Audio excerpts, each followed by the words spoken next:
All right, go ahead. All right. Good evening, everyone. I call to order the regular Board of Education meeting on April 30th, 2026 at 6:31 p.m. in the boardroom of Oak Park and River Forest High School. Please call the roll. Mr. Brisbane, Here. Dr. Odell, Here. Mr. Arkin, Here. Mr. Gertz, Here. Dr. Livingston, Mr. Brandhouse. Here. Ms. Williams-Lee. Here. I move to enter closed session for the purpose of discussing the appointment, employment, compensation, discipline, performance, or dismissal of specific employees of the district or legal counsel for the district and independent contractors with specific volunteers, including hearing testimony on a complaint lodged against an employee or against legal counsel for the district to determine its validity. However, a meeting to consider an increase in compensation to a specific employee of a public body that is subject to the Local Government Wage Increase Transparency Act may not be closed and shall be open to the public and posted and held in accordance with this act. Collective negotiating matters between the district and its employees or their representatives, or deliberations concerning salary schedules for one or more classes of employees. Litigation when an action against, affecting, or on behalf of the particular public body has been filed and is pending before a court or an administrative tribunal, or when a public body finds that an action is probable or imminent, in which case the basis for the finding shall be recorded and entered into the minutes of a closed meeting. And discussion of minutes in meetings lawfully closed under the Open Meetings Act, whether for purposes of approval of the body of the minutes or semi-annual review of the minutes as mandated by section 2.065 of the Illinois Code. May I have a second? Second. Please call the roll. Dr. Odell, Yes. Mr. Arkin, Yes. Mr. Gertz, Yes. Mr. Brisbane, Yes. Mr. Brandhouse. Yes. Ms. Williams-Lee. Yes.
Hey. All right. Go ahead. Good evening, everyone. We are going to reconvene open session at 7:30 PM. And we're going to kick off with our student showcase. Here, I believe our first student showcase is our CNA program. Excellent. And so let's have Ms. Allison Hennings come up to introduce the program. Is that correct? Thank you. Feel free to have the mic.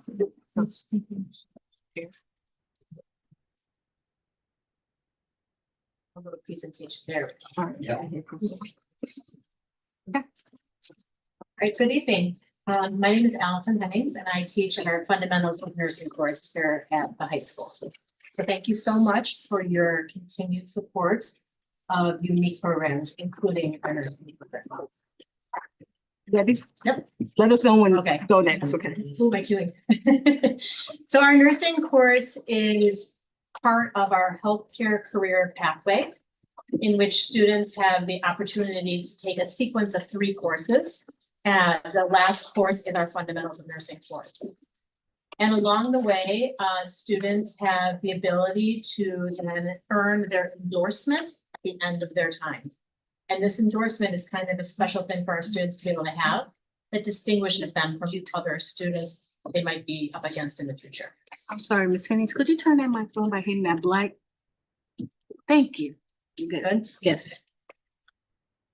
Earning their endorsement allows our students the opportunity to earn scholarship money, to have course acceleration when they go to school, and to have priority consideration when they're applying to school. So one of the top things that's going on right now is that for our nursing students that are applying to school, there are 80,000 less spots than top qualified people going into direct admit nursing across the United States. And according to some pretty reliable sources, the one distinguishing factor, even among very top qualified students, is being able to come in with some CNA experience. So that's exciting for students. So our course consists of classroom time in the lab, the nursing lab. And then our students go to clinicals where they work alongside professional mentors on a regular basis. At the end of that whole time, our students sit for the CNA exam and get historically performed at 100%. So we're hoping to continue that trend. A couple years ago, we implemented having our CNA test held here at the high school in-house, which is very unique. There's only a couple other schools in the entire state of Illinois that are able to do that.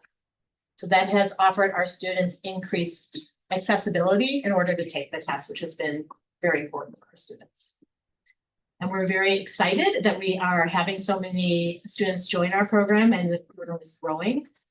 As you know, healthcare is the #1 driving factor of jobs currently, and is projected to be that way through 2034. Throughout our course, our students earn many different skills and develop many different skills, including complex problem solving, critical thinking, many others. Probably most important that many students don't get at a young age are empathy and compassion. And so I have a couple of our nursing students here tonight who want to share in their own words kind of what they've learned from nursing. And then I have a very quick, less than 5-minute little video clip of some of our other students. I couldn't bring all of them tonight, so we have a quick little kind of synopsis of our other students. All right, so our first student, I did not see her, so go ahead. Slide. We're gonna go one more. Okay, our first student is Kendra Gillum. And Kendra is a junior in our nursing course.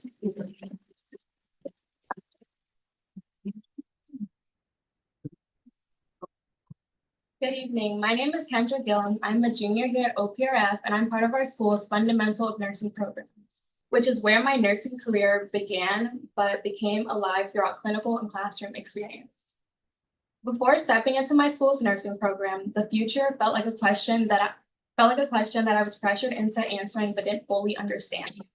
As my experience progressed, I began to ask myself, what does it take to become a person that a patient trusts, even when at their most vulnerable state? I knew I had the passion to help people, but I didn't know how yet or in what capacity.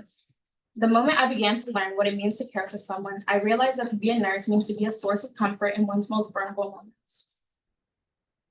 This class has provided me with more than just medical knowledge. It has given me direction through hands-on clinical experience, which helped me discover the passion I have for patient care, which in no way a textbook could.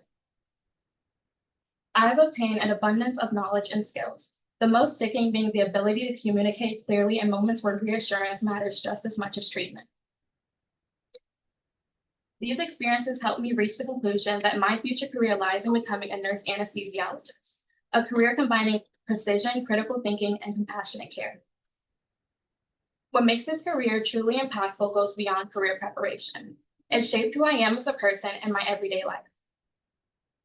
I've learned better time management and developed confidence by stepping into real healthcare environments, and I've strengthened my communication skills, adopting active listening and thoughtful responses with family, patients, peers, and teachers. The most important piece of clinicals that I've taken with me is a deeper sense of empathy and awareness. To care for those dependent on your care, even in small ways, unnoticeably changes you into becoming more patient, more observant, and more grateful. This class showed me that there's more to it than notes, flashcards, or tests. It's about finding purpose. This class completely transformed my uncertainty into a clear and meaningful goal. No longer am I just thinking about my future, I'm preparing for it. Programs such as this one do not just teach skills. They open doors, build confidence, and inspire students to pursue meaningful careers. Thank you. Ooh.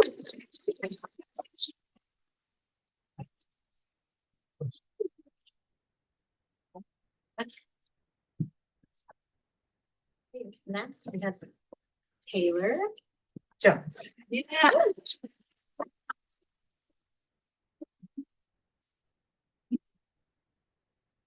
Hi, good evening. My name is Taylor Jones, and I'm currently a senior at OPRF. When I first joined this program, I originally came from another program in South Carolina, where I knew a little bit about being a CNA, but not too much. Once I got to OPRF, my knowledge deepened in so many ways. During my clinical experience, I've seen things that have changed my perspective in a number of ways. I've watched nurses notice small changes in the patient's condition and act immediately. I've seen how they communicate with families, comfort those who worry, and still stay focused and professional. During my time in this program, I've had the wonderful opportunity to go to Rush Oak Park Hospital for clinicals. And during that time, I realized that nursing is so much more than just taking care of patients. It's about thinking quickly, staying calm in stressful situations, and being someone patients and families can rely on. Seeing that made me realize that nursing isn't just a job, it's a responsibility and a commitment. These experiences are a big part of why I want to become an ICU nurse, which will eventually lead to becoming a nurse anesthetist. I know it's a challenging path, but this program has already prepared me for that level of care by teaching me how to stay focused, think critically, and handle pressure. What I didn't expect was how much this program would really help me grow outside of nursing. I've gained confidence in myself, learned how to communicate more effectively, developed time management, and being able to break out of my shell. This is something that I'll carry with me for the rest of my life. As a senior preparing to graduate, I can honestly say this program didn't just teach me skills, it truly helped shape who I am today and gave me a clear direction for my future. I'm really grateful for the opportunities given to me, and I hope that other students can have the same opportunities as well to gain access to a program like this. This wasn't just a class, it was the start of my future.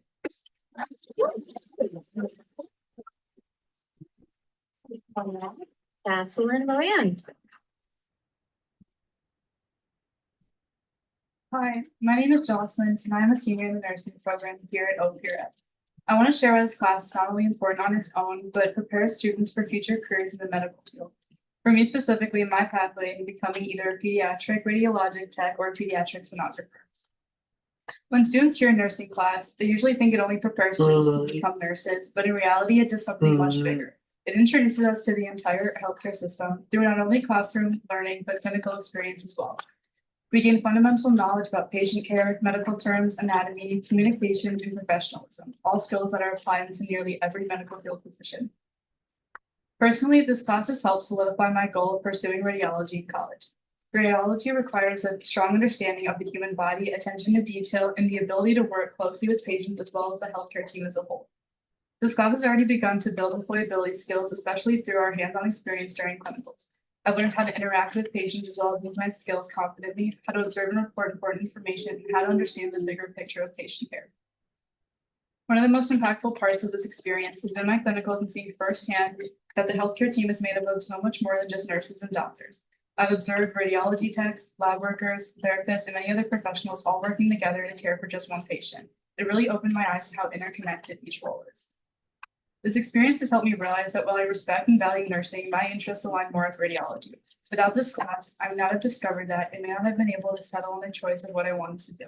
Instead of limiting me to specifically nursing, this program expanded my perspective and helped guide me toward a career that fits me. This is why I think programs like this are so important. They don't just train students for one job, but expose us to possibilities. They give us direction, confidence, and real-world understanding before we even graduate high school. Finally, this nursing class has already set me on a clear and meaningful path toward my future in radiology. It's given me both the skills and the insight to move forward with purpose. I strongly believe that continuing to support and expand programs like this will benefit not just students like me, but the future of our healthcare as a whole. Thank you.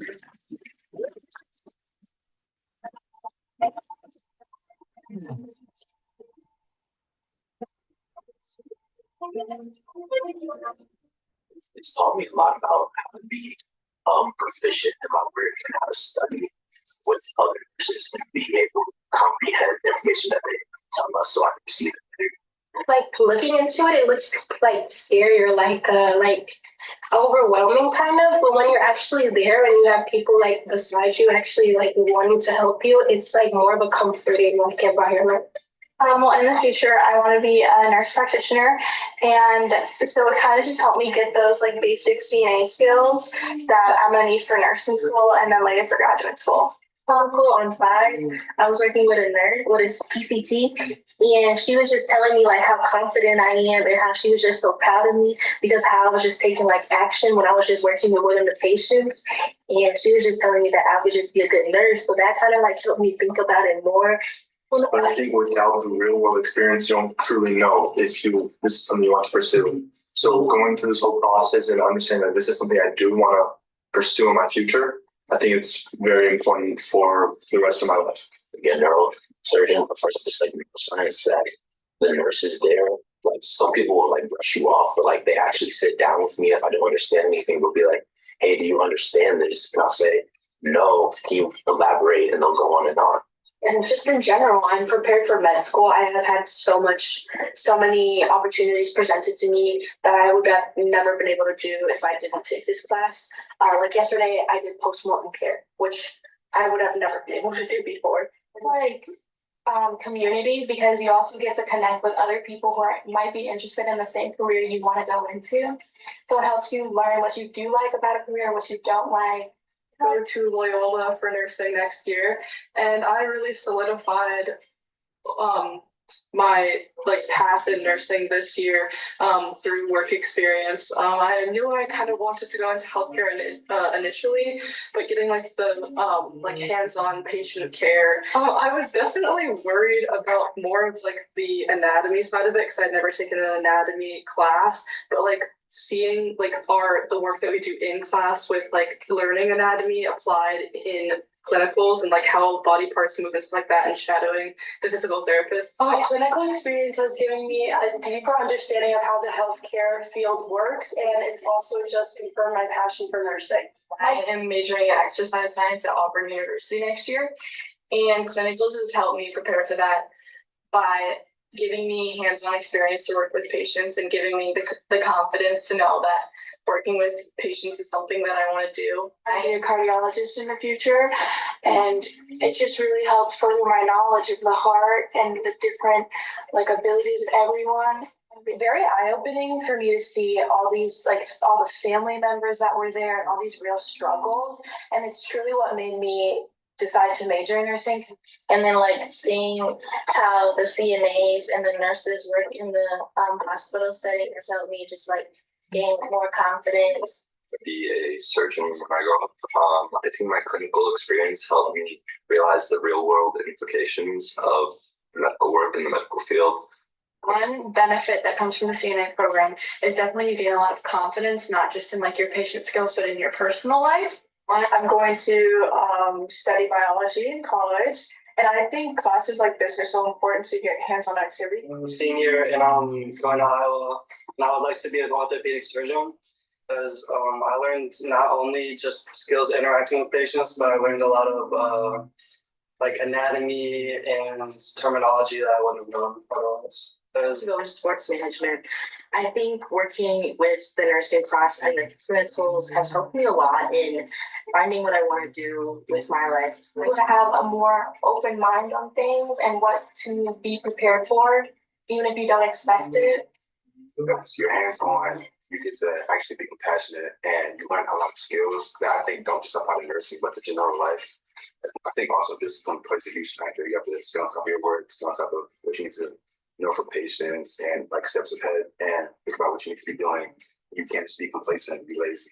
I didn't want it to be the end. The first day I was kind of nervous. I didn't really want to do anything just because it was my first day. I was kind of on the ropes, didn't really want to take charge. But on the last day, it's like I'm looking for things to do. And I think that's it. That I already had wanted to go into pre-med, but I think nursing caught me just because of how deeply you can build a connection with your patients. I think that's really important, like on the same level as the actual care itself. And so, yeah, that impacted me a lot.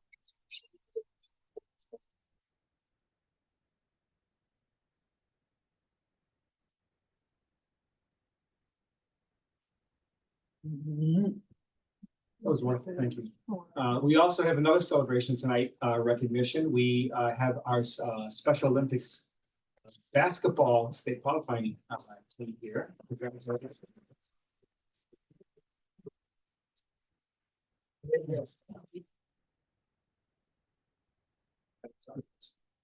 Let it push the podium up just.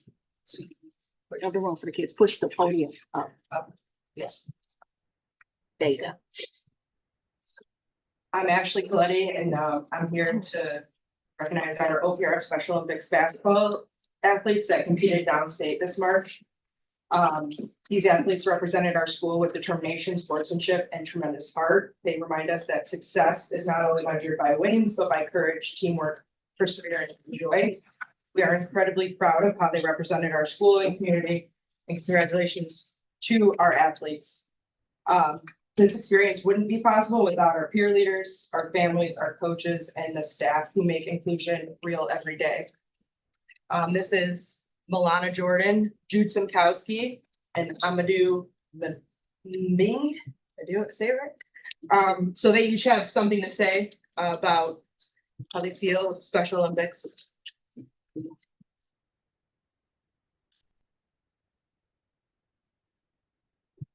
Now.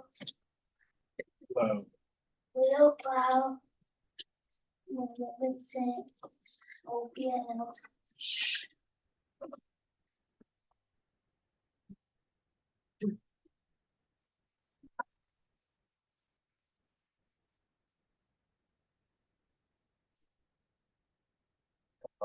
I worship. I worship Peter. I don't money clear. Easy to be. He's a passion money son. He a passion point. He a passion money son.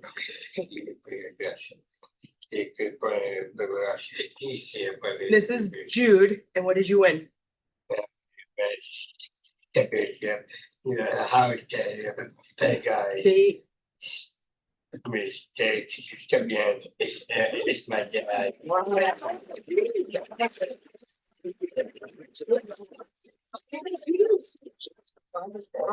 Yeah, Jackson, Bucky, my dad. All right, this is Amadou. Amadou's on our blue team with Milana. Okay, we work hard, really hard, and this leads to us.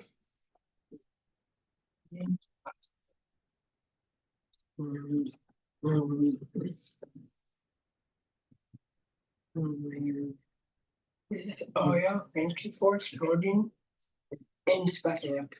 All right.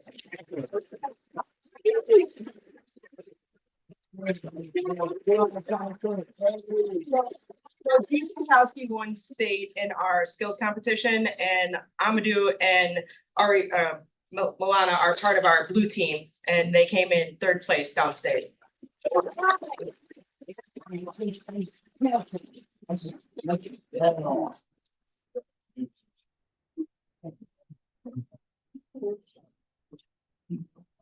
Thank you both. That's great. Meeting adjourned. That's great.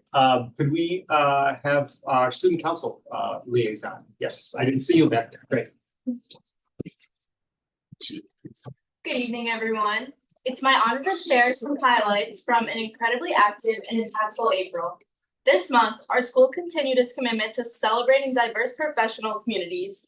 On April 7th, the Office of Equity and Student Success hosted Arab American Professionals Day, bringing inspiring guests into our auditorium for students during second and third period. That same spirit continued on April 28th with Jewish Professionals Day, offering another opportunity for our students to connect with professionals from their community. On the service side, the Beyond Hunger food drive, organized by Freshman Class Council and Faculty Senate, is wrapping up strong. With a goal of $10,000, we've already raised nearly $7,500. And this year, the Faculty Senate took on an additional fundraising efforts among staff, which was a wonderful new addition to the campaign. Women in Leadership Club used April to lay the groundwork for Teal Ribbon Week, the week of April 27th, fundraising and raising awareness in support of Sarah's Inn. Students pre-ordered teal shirts to show up ready to make a difference. And perhaps no other club had a fuller month than Enviro Club. Their students volunteered at Thatcher Woods on April 11th, removing invasive species along the Forest Preserves District of Cook County. On April 18th, they joined the Village of Oak Park's Climate Ready Canopy Tree Planting Program, putting native trees in the ground across Oak Park neighborhoods. On Earth Day, they ran an interactive recycling game during lunch and partnered with the Wheel Throwing Club to sell donated succulents. A beautiful example of two clubs coming together. Then, on April 24th, students represented OPRF as panelists on the One Earth Film Festival screening of How to Power a City, speaking alongside community climate leaders in front of about 60 attendees. That is something we're celebrating. April showed what our students are capable of, from the stage to the forest preserve and from the lunchroom to the film panel. Thank you.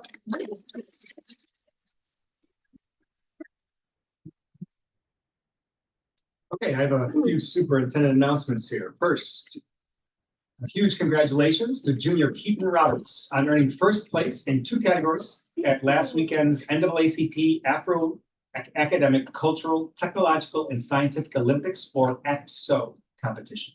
Keaton took gold in musical performance and STEM and will advance to the national ACTSO competition in July. Kudos to our student artists whose work has been selected for the Illinois High School Art Exhibition, IHSAE, Northern Regional Exhibition. The featured artists are Ava Lega, Ava Katz, Lena Fermento, Luke Smith, Vaughn Sekulik, El Ray, and Eileen Turnbull. A special awards event and exhibition opening recently took place at the Bridgeport Arts Center. Congratulations to our third quarter Student of the Quarter award recipients: Nayla Allen, Amaze Blanchard, Ariana Blanchard, Violet Dawson, Joaquin Guo, Hazel Jackson, Melinda Jordan, Nathan Kralik, Nicholas Powell, Callie Regan, and Ryan Seda. The awards recognize students who have achieved personal, academic, or social improvement, exhibited leadership, maintained their academic status despite personal struggles, or showed integrity and or contributed to a classroom environment or a team activity. Kudos to Brett Hollenbach, the third recipient of the newly renamed Eddie Sitzman Award, honoring a psych graduate who passed away last summer. The quarterly award recognizes students who go above and beyond in demonstrating the values that matter most in our school community: effort, kindness, leadership, persistence, and determination. Congratulations also to senior Ayana Elkani, who received the Princeton Club of Chicago's 2026 Certificate of Accomplishment at the Princeton Prize in Race Relations 21st Annual Awards Ceremony. A scholar, athlete, and equity advocate, Deanna was recognized for her leadership as president of the Student Equity and Belonging Council and for her work creating No Judgment Zones, a student-centered initiative that promotes open, empathy-driven dialogue at O'Hara. Kudos to the Shakespeare Slam team, which advanced to the Chicago Finals on Monday with its Dream Round, an original scene that creatively brings the text of Hamlet into conversation with One Direction's Same Mistakes. The Slam team is Ainsley Bassett, Benjamin Boyd, Finn Drew, Gayatri Gadvi, Rowan Neville, Teddy Nielsen, Ellie Shea, Lillette Teklaw, Jeanette Zort, and it is coached by English teacher James Bell. Congratulations to the OPRF Best Buddies Club on earning High School Chapter of the Year from Best Buddies Illinois. The award letter reads, "We are incredibly proud of the impact your chapter has made. Your commitment to spreading the mission of Best Buddies is creating a more inclusive community and changing lives each and every day. Thank you for your leadership and dedication to inclusion. Our work would not be possible without chapters like yours." Congratulations to Nolan Maddox and Micah Merrill, who were nominated for Best Performance in Actor Role of Their Work in Rent, School Edition, and to Michelle Baird, who is nominated for Best Direction for Rent, School Edition, and the 15th Annual Illinois High School Musical Theater Awards, IHSMTA, presented by Broadway in Chicago. Congratulations to OPRF-HS and the Business Office team on receiving the Association of School Business Officials ASBO International's Certificate of Excellence in Financial Reporting for the district's fiscal year 2025 Annual Comprehensive Financial Report. This recognition reflects the district's ongoing commitment to transparency and high-quality financial reporting. And finally, last but not least, congratulations to our student board delegates, Alexander Carroll, Olive Tepfer, Gayatri Gadvi, Isabella Crow, and student council liaison Sabrina Tristano for being recognized and honored at last night's honors convocation. So with that said, superintendent's announcements are complete.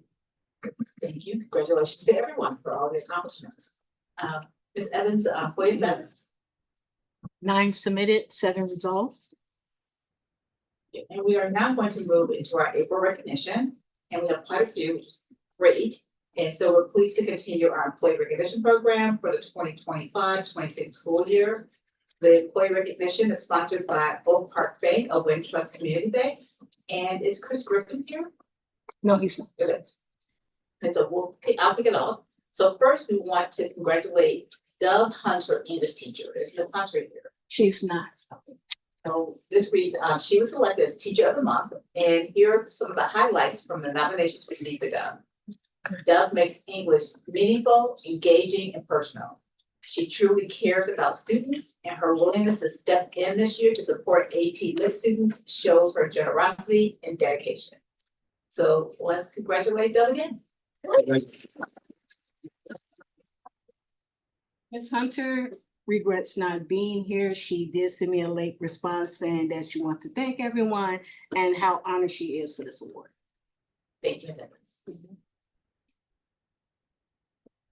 Okay, next, we will extend congratulations to Leah Carlin, Special Education Secretary. Is Leah here tonight? Yep. Awesome. Yeah. So here are some of the highlights from the nominations received for Leah. Leah is the heart of the Special Education Department. Knowledgeable, hardworking, funny, endlessly supportive. She lifts everyone around her, and her retirement will leave an enormous hole in our school community. Congratulations again, Leah. Is there anything you'd like to say?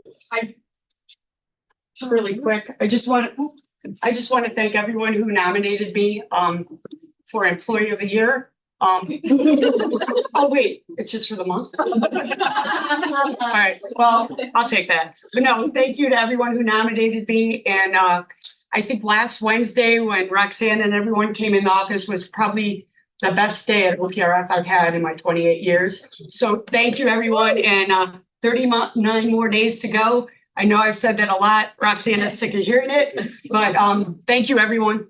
Appreciate it.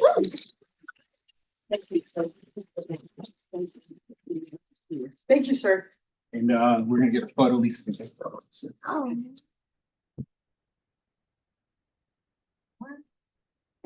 Thank you again. Thank you. Thank you.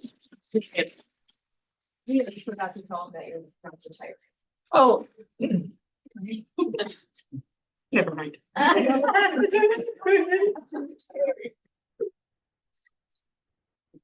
Now we'd like to extend congratulations to our volunteer of the month, Teresa Haight Murray of Applause.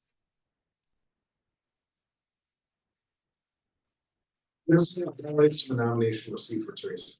Teresa's leadership, energy, and countless volunteer hours have strengthened Applause, expanded fundraising, directly support performing arts students through scholarships, program resources, and opportunities like the band's recent. Congratulations again. Teresa, anything you'd like to say? Yes, thank you.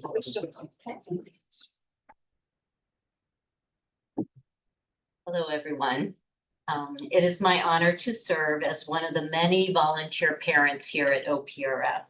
And on behalf of Applause PTO and the hundreds of performing arts students and faculty, we express gratitude and recognition for the support of the amazing award-winning musicians, performers, crew, directors, composers at OPRF. Applause proudly provides merit and need-based scholarships to support our performing arts students. To meet essentials and periodic costs such as uniforms, wireless microphones, and capital investments, we look forward to the support of District 200. This is something that Josh and I have been working on with our bigger team to really help this year set what needs to go forward for many years, investing in the future. For example, the band uniforms that you could be discussing tonight. They've been limping along for 14 years now, and they really need to be changed. We really appreciate your commitment to our families, helping Applause focus more on the needs of the students that need scholarships for the school trips like the ones you heard about for Italy. Next year, they're going to Vienna. They're also possibly going to New York or London. These opportunities really build the students into worldwide intelligent beings that are appreciating not only their work, but their work as a team. And they are ambassadors for not only OPRF, but for our country. Seeing this other view, being able to perform for the world audience. This high school is a destination for music education. Mr. Spada indicates that families come here specifically to be part of the music program. I would say Michelle Baer says the same about theater. McGuire about choir, Pearson about orchestra. I mean, this is a high school known for performing arts. It's one of the places that we really shine and distinguish ourselves.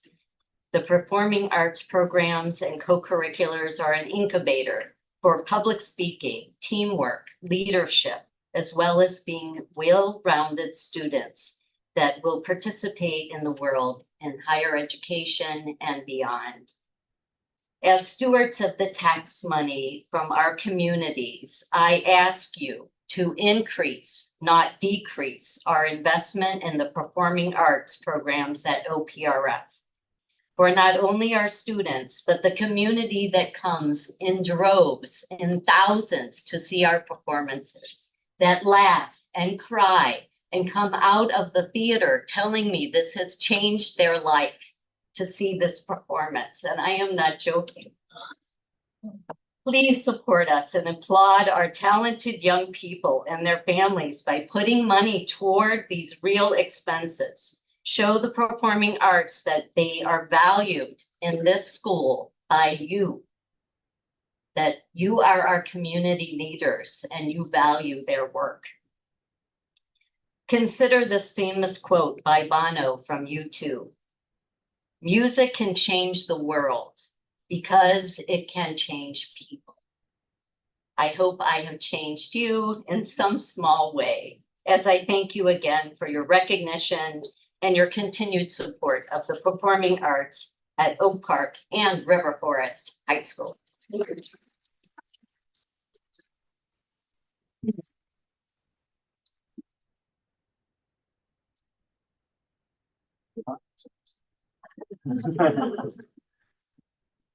14. Thank you. Thank you. Thank you, Josh.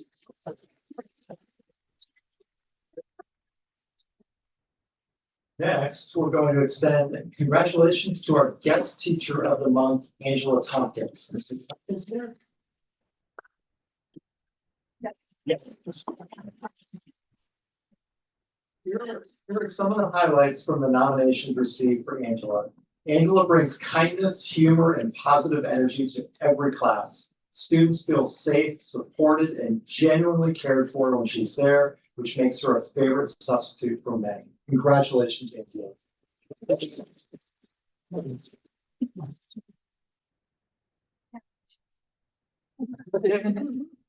Well, I want to thank all of you for actually allowing me to work here. It is a blessing and an honor to have these children every day. They make me have purpose, and I adore it. I love it. And to make a smile on someone just makes my day better. And thanks to the HR department for hiring me and the PE department for having me sub PE a lot. So thank you very much. I appreciate it.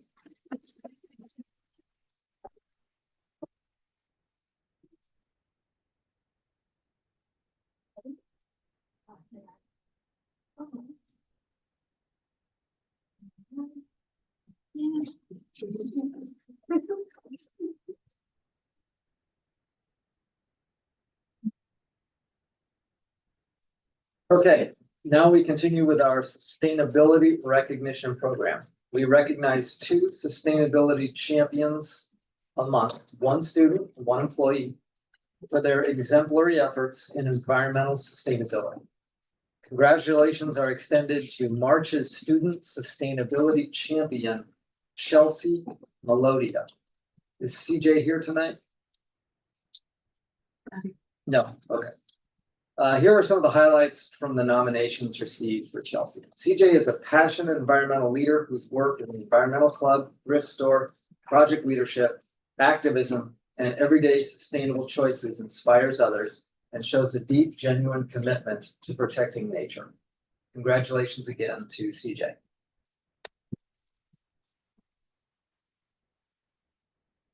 Congratulations are also in order for April's Student Sustainability Champion, Natalie Wong. Is Natalie here? Here are some of the highlights from the nomination received from Natalie. Natalie is a responsible project leader in the Enviro Club. She helps out with other projects, which is so cool. I know she helps out with other services and sustainable efforts too. So go, Natalie. Congratulations. Is there anything you'd like to say?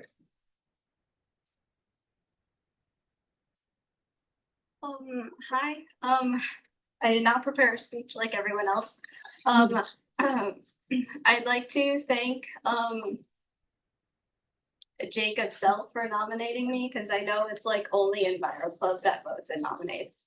And I'd like to thank Carolina Anello and Lila Ramos for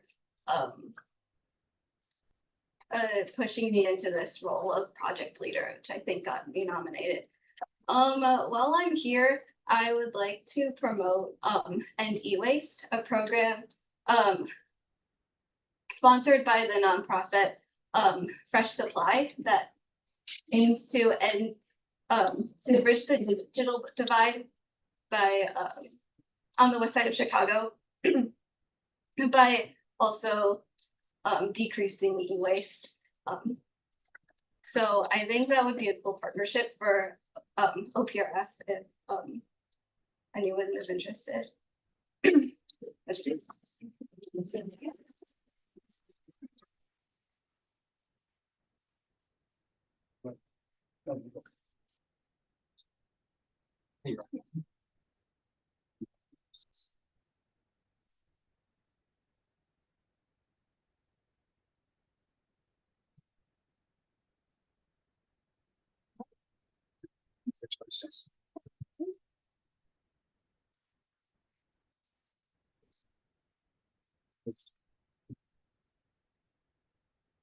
The Faculty Sustainability Champion for March is Alexandra Silva, science teacher. She could not make it tonight. Ms. Silva inspires students to be better environmentalists by teaching sustainable habits, modeling them herself, and making environmental responsibility part of everyday learning, both in class and beyond. Congratulations, Alexandra.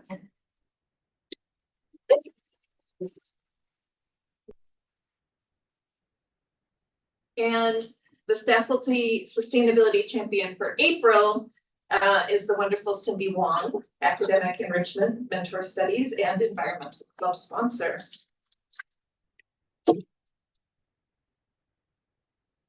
When she's not tending her native garden or adjusting her windows to make them more bird-proof, Ms. Wong is the fearless leader of the school's Environmental Club. Ms. Wong ensures that the students can get all of their projects achieved and provides sources for outside of school environmental opportunities. Congratulations again, Cindy. Is there anything you'd like to say? Thank you so much. It was amazing what kids pick up. I think I mentioned the bird thing maybe a couple of years ago on a whim, and yeah, it stuck, so that's good. They kept me pretty busy over the last couple of weeks with all the Earth Day things, and so it was quite a surprise. And yeah, so thank you for the nomination. Thank you to the board for continuing these awards. I do feel like it is a good way for the broader community to learn that sustainability is important here, and I really enjoy what I do. I hope it shows, and happy to keep continuing and iteratively improving sustainability profile of everything. Yeah, so thank you so much.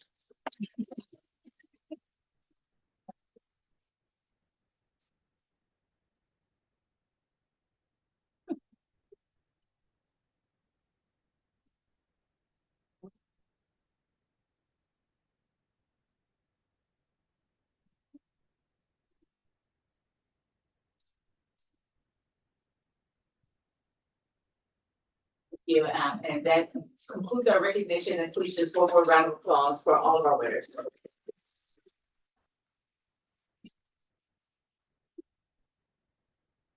Do we have any public comments? We have 2 in person and 1 to be written into the comments that I emailed to you around 4:45 today.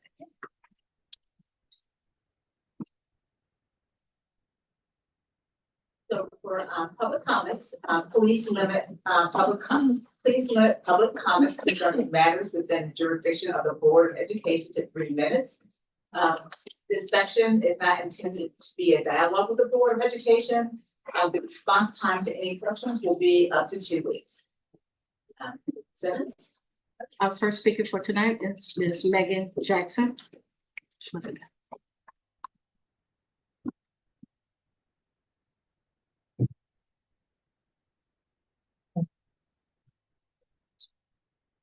Good evening. My name is Megan Hanley Jackson, OPRF class of 2005.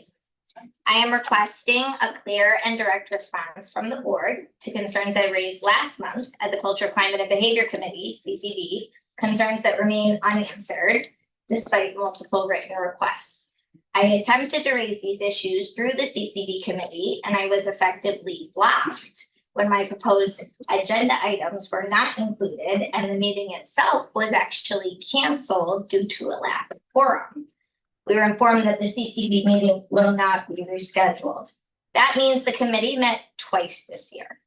For the record, the agenda items that I requested were 1, clarity on suspension review, and 2, a deep dive audit of out-of-school suspensions. To date, the district has not produced a single written document explaining how suspension review works, who presides as the impartial hearing officer, what the timeline is, how families access it.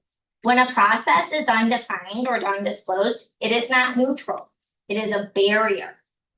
And when that barrier exists alongside racial disproportionality and discipline, now we have an equity issue because data is not ambiguous. In 2025, OPRF reported 19 total out-of-school suspensions. 19 out of 19 were Black students. 18 of the 19 had IEPs, which means that they were entitled to additional protections under federal disability law. At last month's CCB meeting, the district's presentation by Mr. Narain acknowledged the state has actually raised concerns regarding disparate discipline of non-white students. While the presentation conveyed a narrow set of behaviors that lead to out-of-school suspensions, the underlying data actually categorizes 10 out of 28 incidents simply as other, without any clarification as to what conduct that category includes. This is not a matter of perception now, it's a matter of compliance. Because district policy and the behavioral education plan, BEP, require that discipline be applied consistently, documented clearly, and grounded in defined behavioral expectations. When this conduct is interpreted differently or categorized without specificity, those requirements are not being met. What's more, in the same presentation at the CCB, the district asserted that given its systems and safeguards via the BEP, it is, quote, virtually impossible for a white student to receive favorable treatment. The assertion was immediately reframed as a question of student behavior. Specifically, the question posed was, why do non-white students engage in this type of behavior when virtually all white students do not? When a student representative at the CCB noted that white students are frequently found in violation of vaping policies, the behavior that should escalate to out-of-school suspension. Can I finish? 3 minutes. When repeated, the district instead characterized vaping as a mental health issue. That's not incidental, right? Okay, Ms. Jackson, we'll have to ask you to wrap. Okay, I would love to just finish my comment if possible. You have 2 comments. We have 3 minutes. Okay. It's funny because the rules apply to you, me, but not you. So I will just end with this. I would like you to establish a clear, written, publicly accessible suspension review process. I would like you to conduct a transparent audit of out-of-school suspensions. And I would like you to ensure that Black students, the students the most impacted by these disciplinary procedures, are represented. There is not one Black student at the table of CCB. Thank you. Thank you. Actually, I'd like to jump in. I was unable to make it last meeting, but. That was my bad. I've asked them so many times and they won't even respond to my email to tell me that. Is that not wild? They won't even respond. Ms. Evans, who is up next for our public comment? Our next speaker tonight is Ms. Tori Redmond. Redmond? Well, so I'm Tori Redmond. I'm a proud and appreciative community member and a parent of an OPRF junior. I'm also a resident on East and Lake, so I wanted to just bring awareness to the ongoing safety issue of the foul balls. I know our management company had reached out to a few members, including the superintendent last year around June, to let them know that at that time, by June 3rd, 17 incidents had already been reported to our management company, and there are 8 units that are kind of really directly affected. There was some correspondence between June and August. It kind of ended with, there was an inflatable dome that was erected. They were exploring a possible canopy, contacting vendors, planting trees, but there hasn't been correspondence since. And as recent now as Saturday, April 11th, one of our neighbors, a 9-year-old, was struck in the head by a foul ball and taken to the ER. She is okay, and I believe the family filed a report with the school district, but it is one of those things that like we need to address earlier in the season so another year doesn't go by. That's why I'm here. Thank you. That concludes tonight's public comments. Thank you, Ms. Evans. We will now move on to the consent items. And are there any items that board members want to pull to discuss? I'd like to pull D. Okay, so we'll pull D. And might want to pull just go rescheduling in because my availability has changed since we talked about it last time. So I just want to make sure. So that'll be item K, okay. And I'm also gonna pull item I, just because there's some new information, we want to make sure that we all have that. So. I move to approve the following consent items. A, approval of the open and closed meeting minutes of March 26, 2026, and April 16, 2026. A declaration that the audio tapes of the closed session minutes of June 2025. Yes. 2025, destroyed in the closed session minutes of January 1, 1986 through April 16, 2026 shall remain closed except for the redacted closed session of October 4th, December 13th and 21st, 1983, and January 14th, 23rd, and 28th, 1984. B, approval of the personnel recommendation, including new hires, assignment changes, transfers, summer school hires, leave of absence, resignations, and retirements. C, approval of the adoption and purchase of the instructional resources at a cost of $122,831.06. E, approval of the proposed Board of Education annual budget for fiscal year 2027. F, approval of making the student delegate program a permanent component of the governance model. Yay. G, approval of the intergovernmental space sharing agreement between D200 and the Park District of Oak Park. H, approval of the total estimated increase of $8,793.28 to the athletic and activity budget for the 2026-27 school year.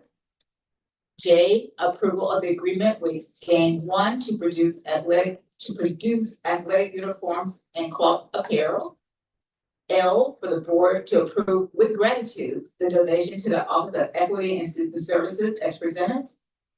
M, approval of the February 2026 Treasurer's Report as presented. N, approval of the March and April 2026 check disbursement and financial resolution, including the payroll resolutions for May 2026 as presented. And O, approval of the February 2026 finance report as presented. May I have a second? Second. Please call the roll. Mr. Brandhorst? Yes. Mr. Gertz? Yes. Dr. Odell? Yes. Mr. Brisbane? Yes. Mr. Arkin? Yes. And Ms. Williams-Lee? Yes.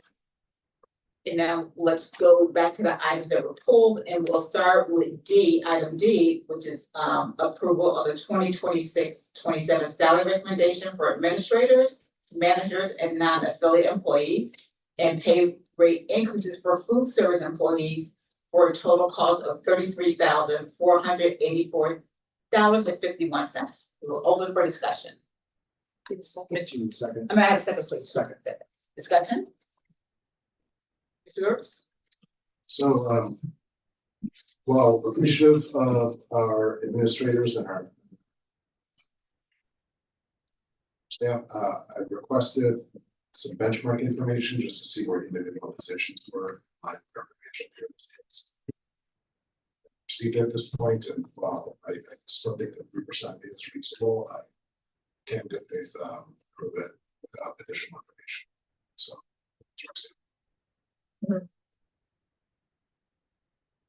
Other discussion, comments? If I can, I do want to respond just for context on this. The benchmarking information is for kind of a market analysis of where we go. And the administration has discussed this with the board and Josh as well about providing this thing. It's a longer project that runs out of the sequence of this specific ask, but it is something the district administration is committed to. I want to make sure that's clear. Ms. Evans, could you please call the roll? Mr. Arkin? Yes. Mr. Gertz? No. Dr. Odell? Yes. Mr. Brandhorst? Yes. Mr. Brisbane? Yes. And Ms. Williams-Lee?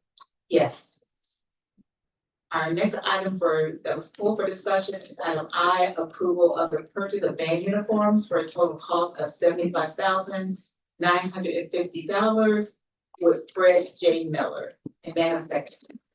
Second. Have discussion? Are we getting some more information to share with us? Yes, in reviewing the document when it went live, we noticed that we request proposals from vendors every year as we do budgeting and then plan for future years' purchases.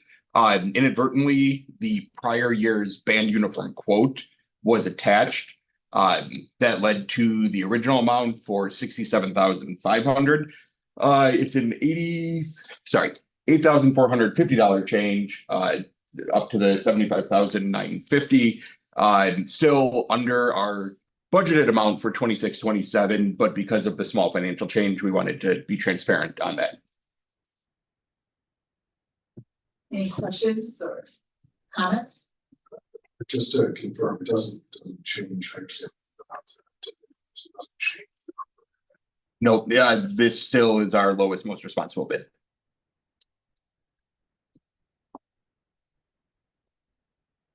Let's go ahead and call the roll. Mr. Gertz, Yes. Mr. Brisbane, Yes. Mr. Arkin, Yes. Dr. Odell, Yes. Mr. Brown, Yes. and Ms. Williams. Yes. And our third item, item K, approval of the date change of the May Committee of the Whole, the special meeting from May 14th to May 21st. May I have a second? Second. And discussion? I just wanted us to check again that we would have forum on that date, because I think Audrey, you had said you're out and I will now be available as well.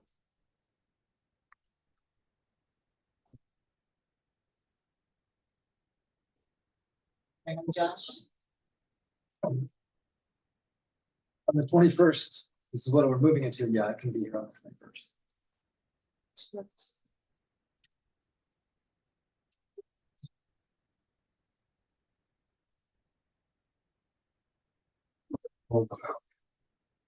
Well, I won't know without Mr. Dr. Livingston being here. It's show, it's, which I didn't tell this last time, it's one of the Jewish holidays.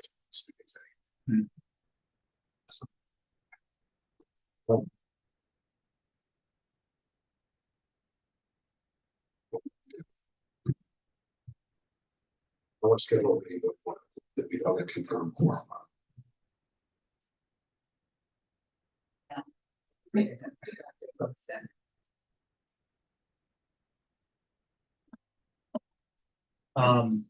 Well, we don't approve the meeting change. I will not be able to participate on the 14th. And so we would have to find an alternative path to do that. We did that once when I was in Nashville and I zoomed in, but I won't be able to zoom in, unfortunately. So I just found an alternate route. Probably somebody else, a member of my team to sit. Well, perhaps different than yesterday, would it be appropriate to move it to say?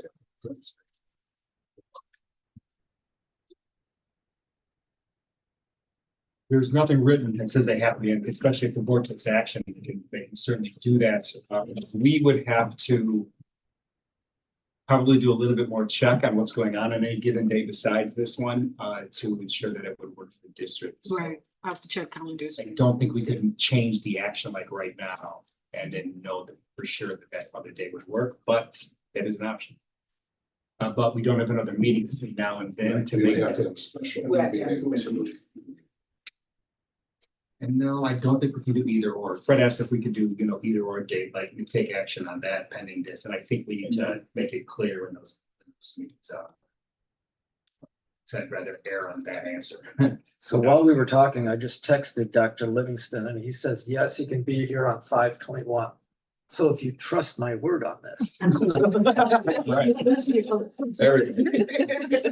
Okay, you say yes. Okay, so it's four of us. Okay. So now we just need to take a vote. Transparent coordination of schedules, right? Any other questions for me? All right, Ms. Evans, call the roll.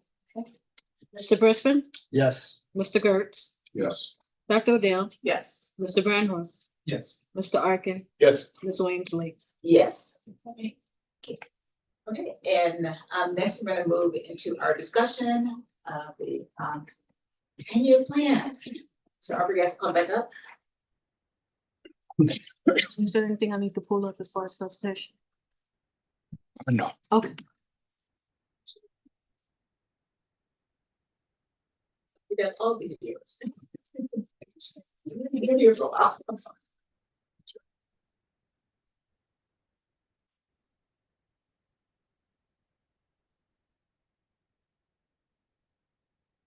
So annually, we bring to the Board of Education, it's actually an information item, but it falls into discussion because it leads to votes on future work, our 10-year capital improvement plan.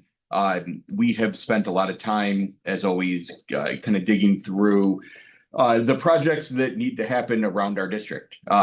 As we lay these out, they fall into one of 4 categories. We call them the lenses that we look through. The first being accessibility and making sure our building is more accessible for all of our students. Then sustainability, items needing immediate attention if something is on its last legs. And then opportunity. If we're opening up and replacing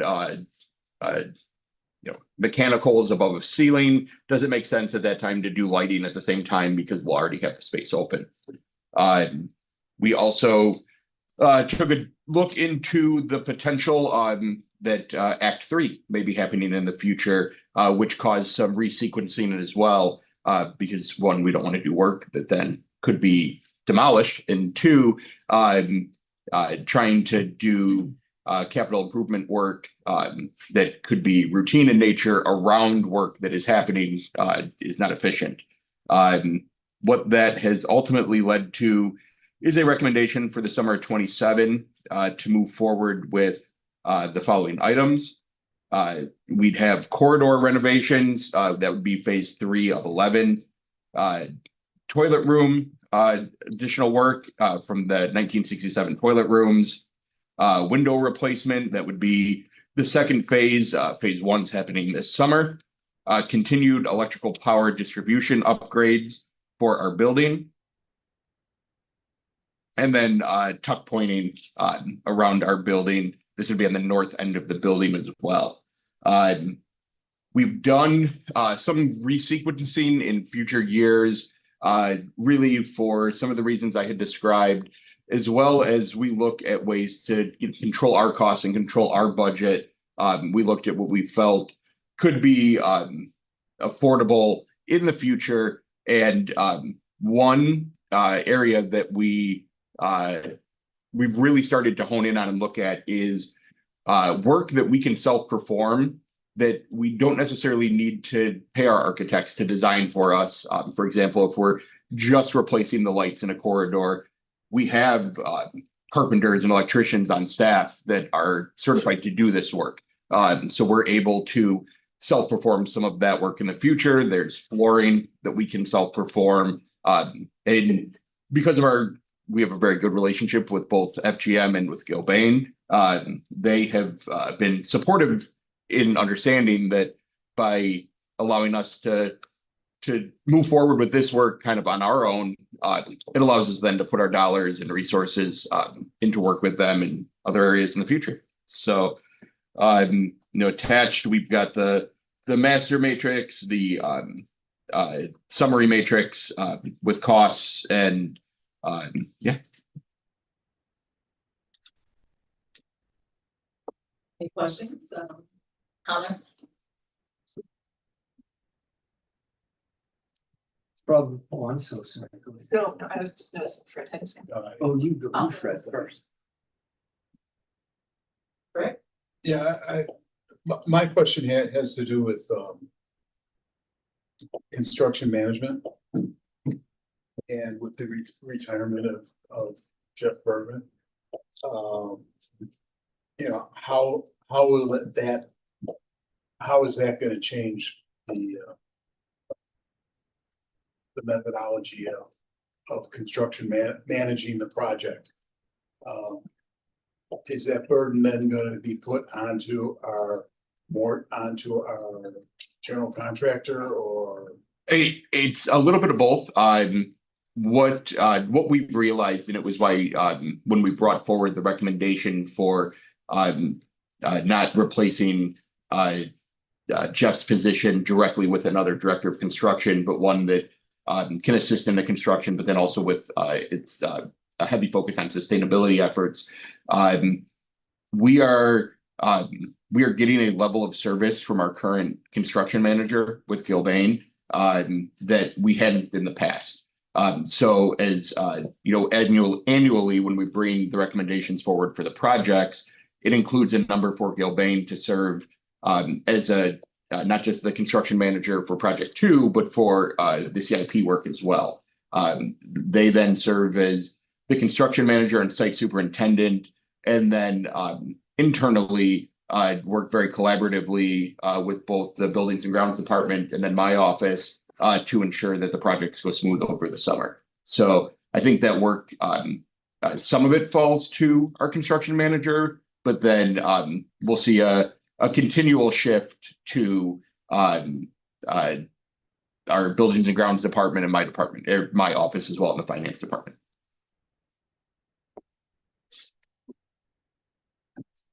Just given the way we're set up, you know, we have one levy, so funds flow out of operations into capital to do this very necessary CIP work, which has to get done for regulatory and useful life reasons.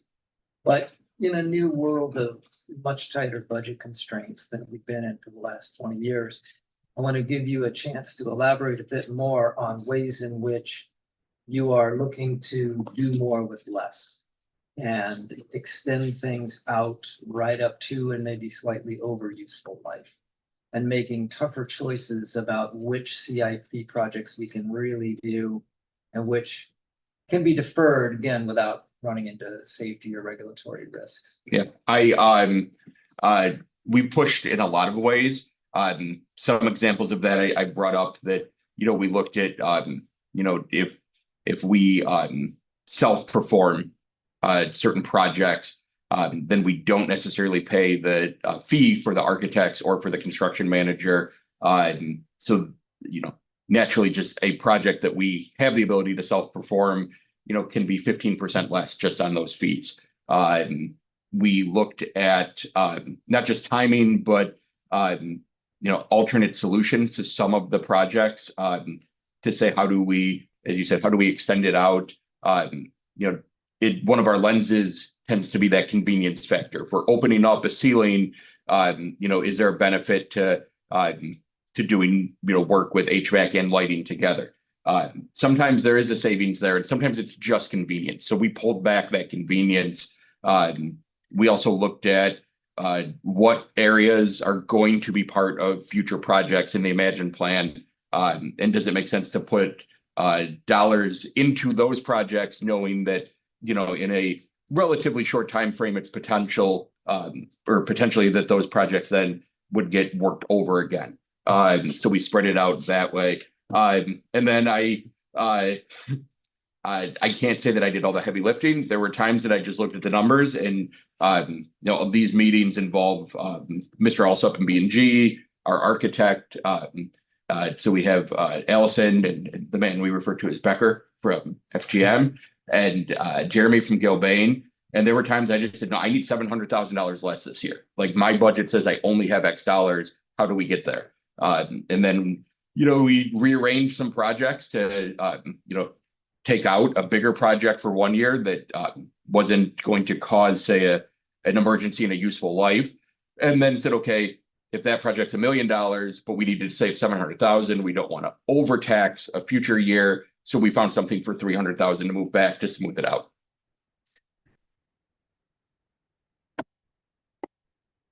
Yes. Given that we just accepted the resignation of our head building, to what degree would that individual be involved in the planning of some of these improvements or years? Should be collaboration. Goes that way. Because there's future planning involved, there's going to be a transition. In many ways, when we look at the summer of 2026, which is work that's upcoming that was voted on and bid out about a year ago, a little bit less than a year ago. We know what the future work coming up is. And then for summer of 27, when you bring in somebody new, this is a very large building. So it's hard for, I think, it might be a little bit unreasonable to come in and tell somebody to fully get a grasp on that and make recommendations for the summer of 27 work. I feel confident in the work that Mr. Alsop did in the planning of this. I don't feel like there were any corners cut. Having worked with him along the way, there was very extensive detail that went into this. And he's also committed to us that when we do find our next director of buildings and grounds, working with them to understand the work that's upcoming and transitioning as well.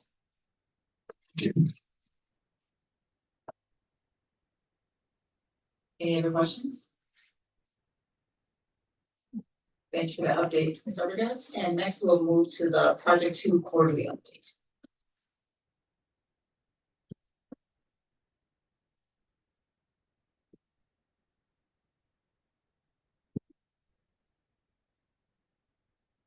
So while he gets settled, I'd just introduce Jacob Hodge from Gilbane. He's been up here before, and I will pass it over to him for our latest update. No problem.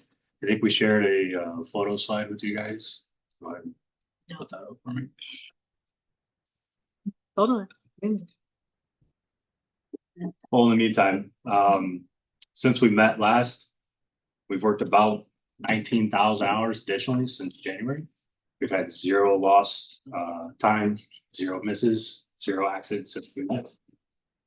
Our budgeting for the project, still our original contract value, still sitting around the 92 million. We've only had 2 approved change orders in the contract, the same 2 that we've had for changing the signing authorities and returning a large savings back to you guys for insurance policies. Our current billing to date, we've billed out $60,134,000. Our current contingency balance, we're sitting at $1,066,000. Our current trade allowance balance, built-in trade allowances within our contract for our trade contractors to do extra work, that's sitting at $1,353,000. Current changes to date that we have in for review, we have 15 open items that we're currently reviewing with the school district and FGMA, totaling $291,000. From a schedule standpoint, floor by floor, we are still maintaining our turnover commitment by substantial completion of the end of July. So the basement, the first floor minus the pool, second floor, including the pool balcony, the third floor minus the gym and the mechanical room, the exterior facade, and all the site work, that would be completing up by substantial completion of the end of July. The pool, however, is still tracking middle of August. We reported back in last January. So we're still on track for right now for an August 20th substantial completion for those areas. The gym, however, we are pushing a little bit. We're trying to hold the August 19th date that we presented to you guys last time we were together. We are facing challenges with our enclosure and our conditioning requirements needed for the wood floor gym to be installed. The wood floor gym requires a 15-day cure time after it is installed with the game lines painted and the sealer coat put on before bleachers can be installed. So we are working through our trade contractor to try and find ways to resequence some work, try and pull in those wood flooring contractors sooner. You guys probably noticed that we've already started work on the exterior wall around the pool. So that means we've poured around our pool on all 3 sides except for the south. When we met last, we didn't have their pool structure in place. That is done as of in March. So we have now poured the west, the north, and the east slab adjacent around the pool and have started doing the exterior masonry along Skull. You also may have noticed that this week we started setting some of the glass. So on the second floor where the yoga self-defense room, that glass has been installed. The first floor frames, those window openings are being prepped. So those frames are going to be set here next week. At the stairwell at the northeast corner here of the building, all that glass got set today. So if you take a look, tomorrow when it's light out, you'll see some glass. We're getting enclosed. We're making pretty good progress there. From a finish standpoint, down in the basement, we're putting up ceiling grid. We're ready to start dropping ceiling tile once we finish out the flooring. The rest of the floor in that space is all sealed concrete. Our lockers are shipping and arriving next week. So we're in the process of getting areas built, ready to go, so we can put those lockers in, move on to dropping ceilings, final paint, and basically walking out of those rooms. We have millwork coming here towards the middle of next month for the basement as well, kind of wrapping up the dressing room areas that feed that green room space. I think some of you guys will walk with to show you those areas. On the first floor,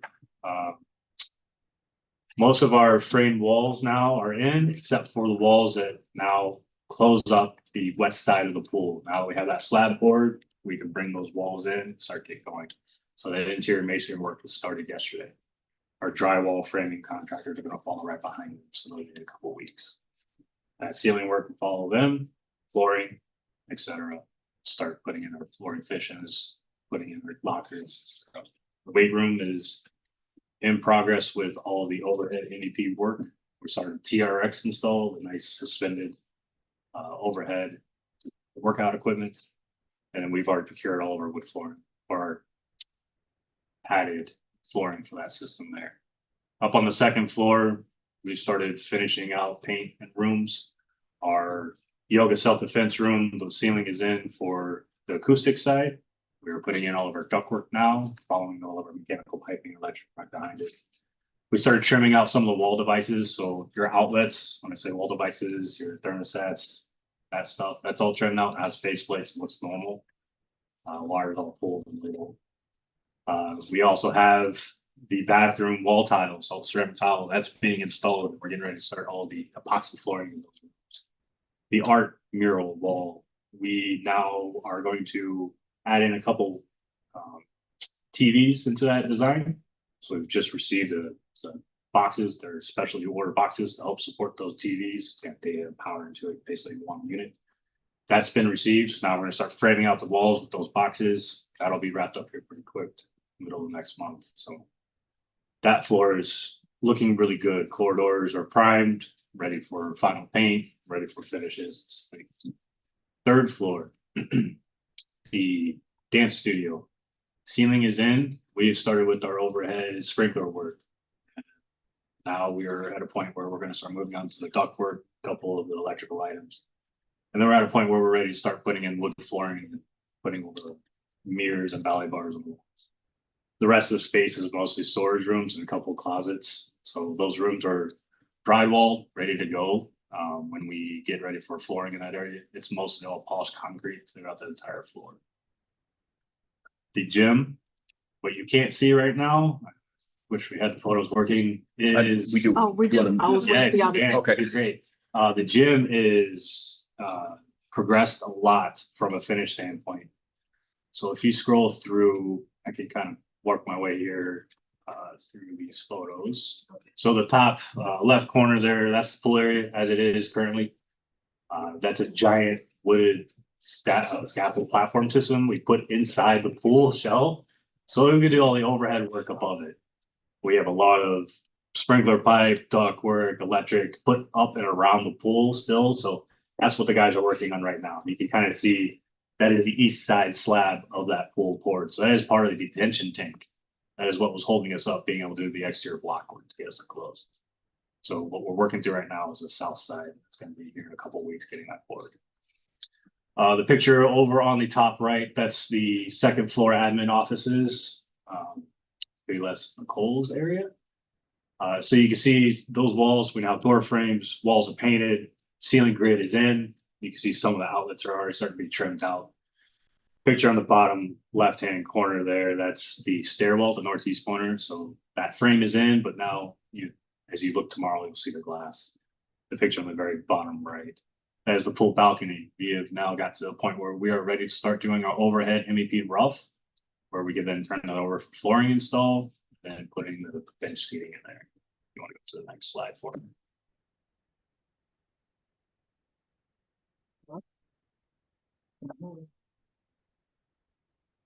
So- The other document, yeah.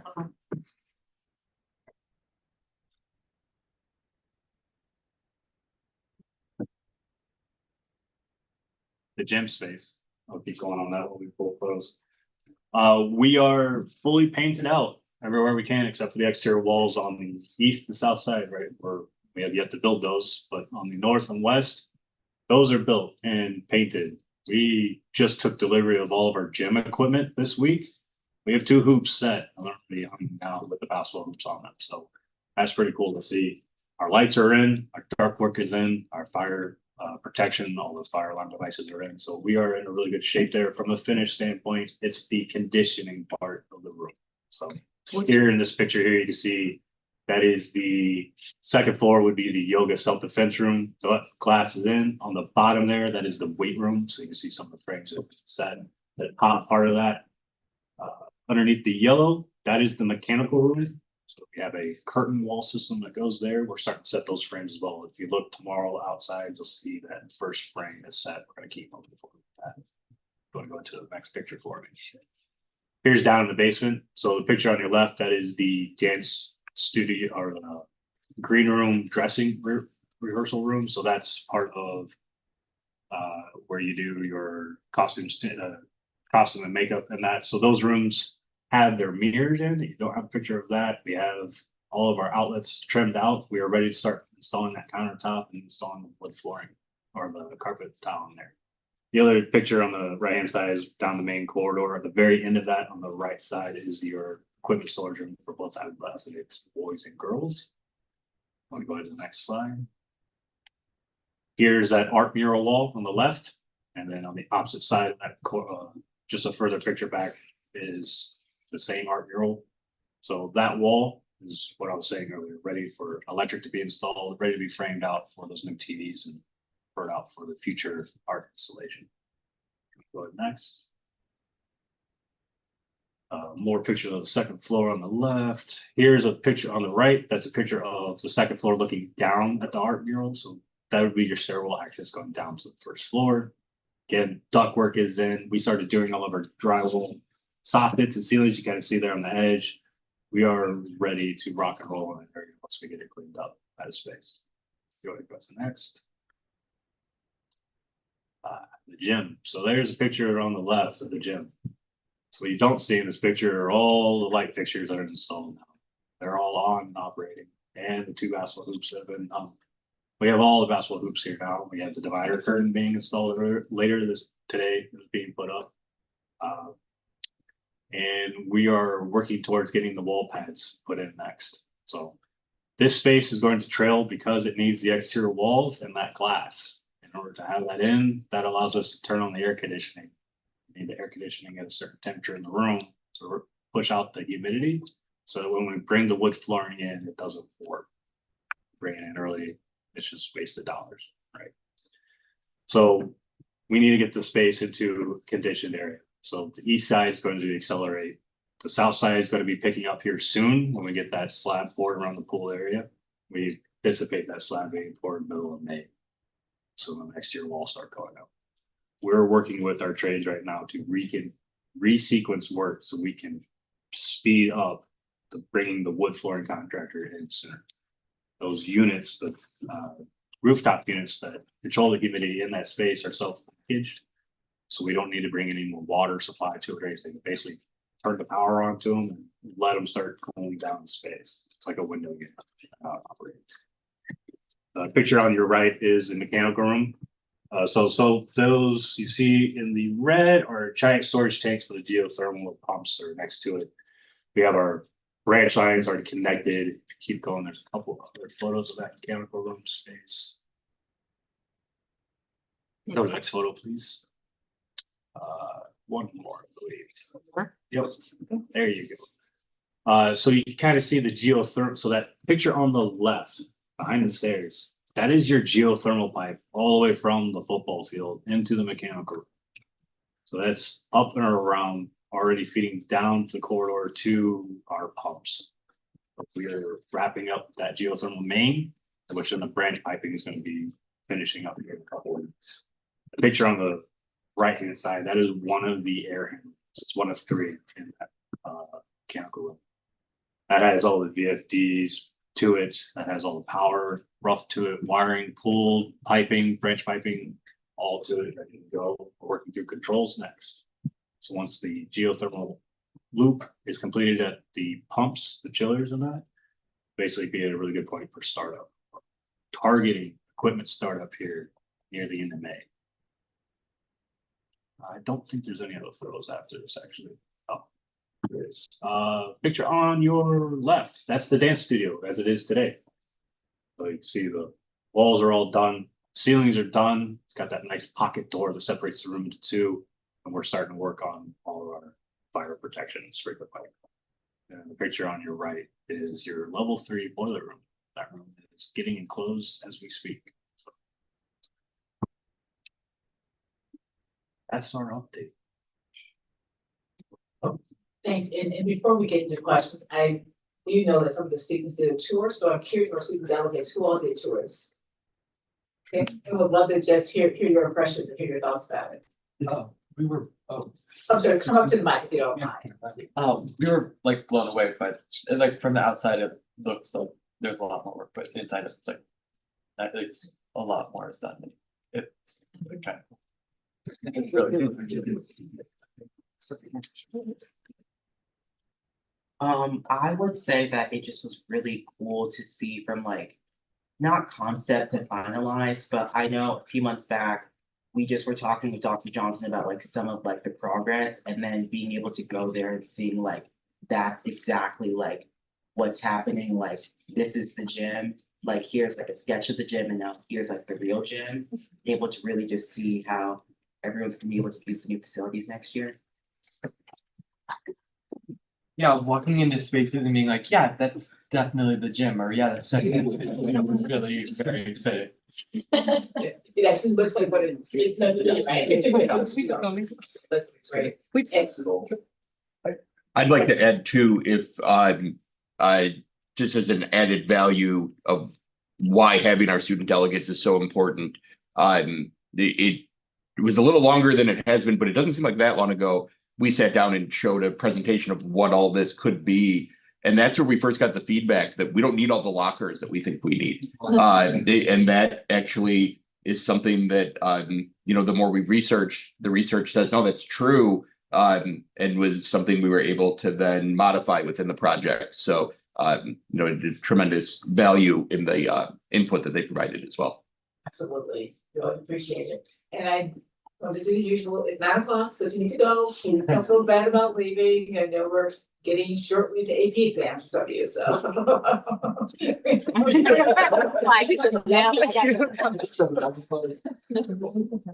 But it's about, before you go, any comments or thoughts you want to add? Although I was unable to see it personally, as it was Wednesday morning, I couldn't go. But just looking at the pictures, it's really interesting to see how, obviously they said, like, we saw the concept and reality, and although I won't be here to see it, I know it'll be really great. So good job on the progress. And now we'll get back to our questions, and I think Tim, you had a question. I'm just curious, Jake, about the process of actually turning on the geothermal. Is Verigy on site for that? Is there a risk there? Are there things that can go wrong? Is that, just talk about that process. Yeah, Verigy will be involved, right? Their whole system is basically dead ends at the vault in the football field, and we picked it up from there. Their system, we've been holding an air pressure system on our line since the vault, with maintaining pressure. So we know if we have a leak or not, basically we'll go to the whole system up with glycol and start circulating through. From the Verigy side and the coordination, they've been great. We've been pretty close with hitting target dates with those guys. They know we're getting ready to here at the end of May. That's our goal, is try and get this unit up and running and see where we're at. Other than like potential issues, it's finding a leak in the line. Say a weld didn't quite take on a piece of pipe at a joint, that would be a potential issue. But with us putting pressure on it, it's an air pressure system, that helps us monitor it. So we'll put the whole piping up to 100 pounds of air pressure and we monitor it weekly. So we know if something drops, there's a leak somewhere, we have a technique to go back, check all of our joints, see where we bubble up, air is coming out, and go back and correct. But the process of turning units on. We may find a valve throughout the building that isn't open when it should have been open. Because someone might have been working on that area at the time, but theoretically, no, we shouldn't really have any issues. 9 o'clock to remind the students, but we did it already. Okay, other questions? Comments? Like I said, thank you for the update. I'm with our student delegates. It's pretty cool to see it come to life, so. Yeah, the tour's been great. So been actually enjoying doing those. Thanks, everyone. Thanks. Next up, we have our evidence-based funding subcommittee report.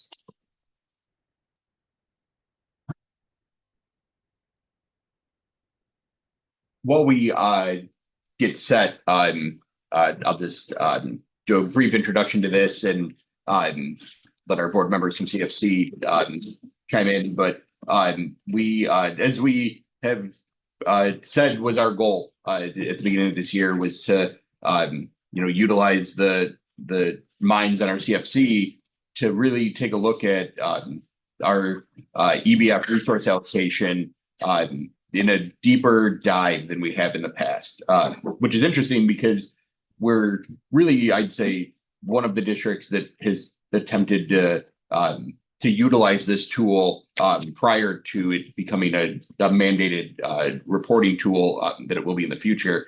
But I think what you'll find is the output that we've received from our subcommittee team on the CFC has just been tremendous. So with that, I will pass it over and looking forward to this report. Thanks, Tony. Good evening. Thanks for the opportunity to present tonight. We are the EBF sub team, Bob Spatz and I'm Michelle Turner-Mangan, and we're here to talk a little bit about your request from the board to look at our current resource allocation and then compare it to the EBF model, and also align it with your board and district strategy, your strategic plan, and then connect it to student outcomes. So we're gonna present for about 15 to 20 minutes, and then we have 15 to 20 minutes for questions and discussion. Okay, so. Point it in a certain way. No, just. Okay, okay.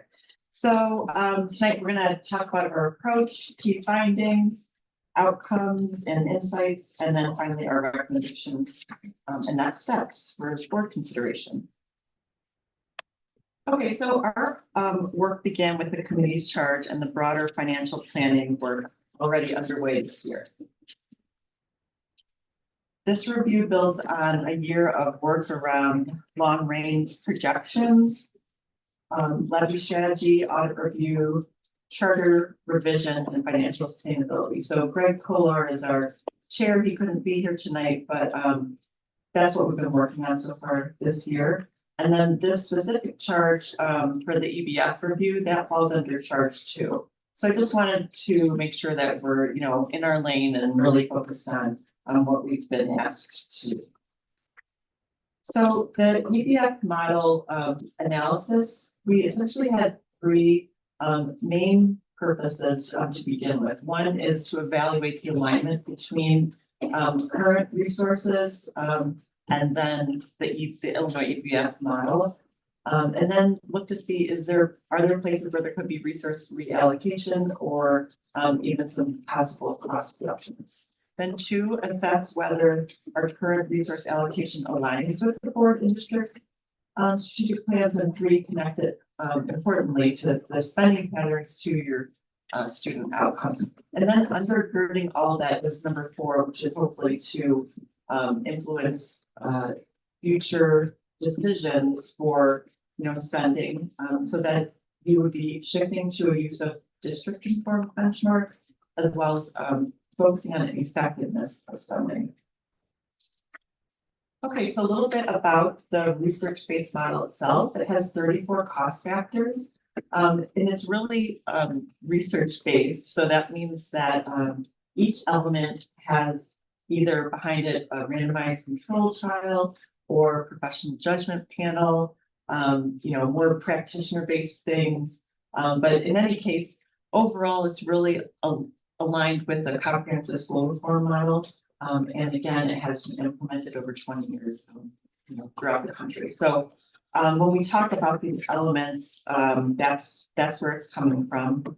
And then in terms of the purpose is for all students to have access to resources that will be able to get them up to state standards or, career ready, college ready, that sort of thing. But also it is to close the achievement gap. So it's a dual purpose that's in the language of the law, the Illinois Administrative Funding law.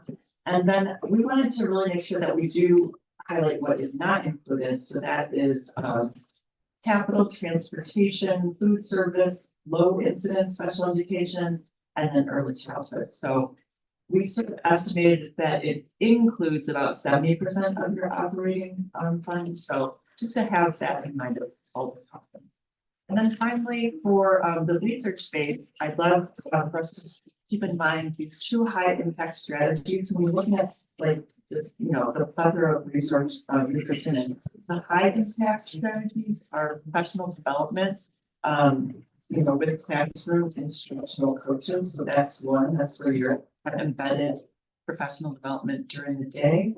And then two are is tutoring for struggling students during the day. So those are the two that have had has the biggest effect sizes. And again, an effect size is just, the amount of effect that you have when you're implementing the fidelity that we're increasing student. Okay, and then in terms of our methodology, so we worked with Tony and Brian in the business office. We're really thankful for the collaboration. They are the ones that actually did the adequacy gap analysis, the target analysis.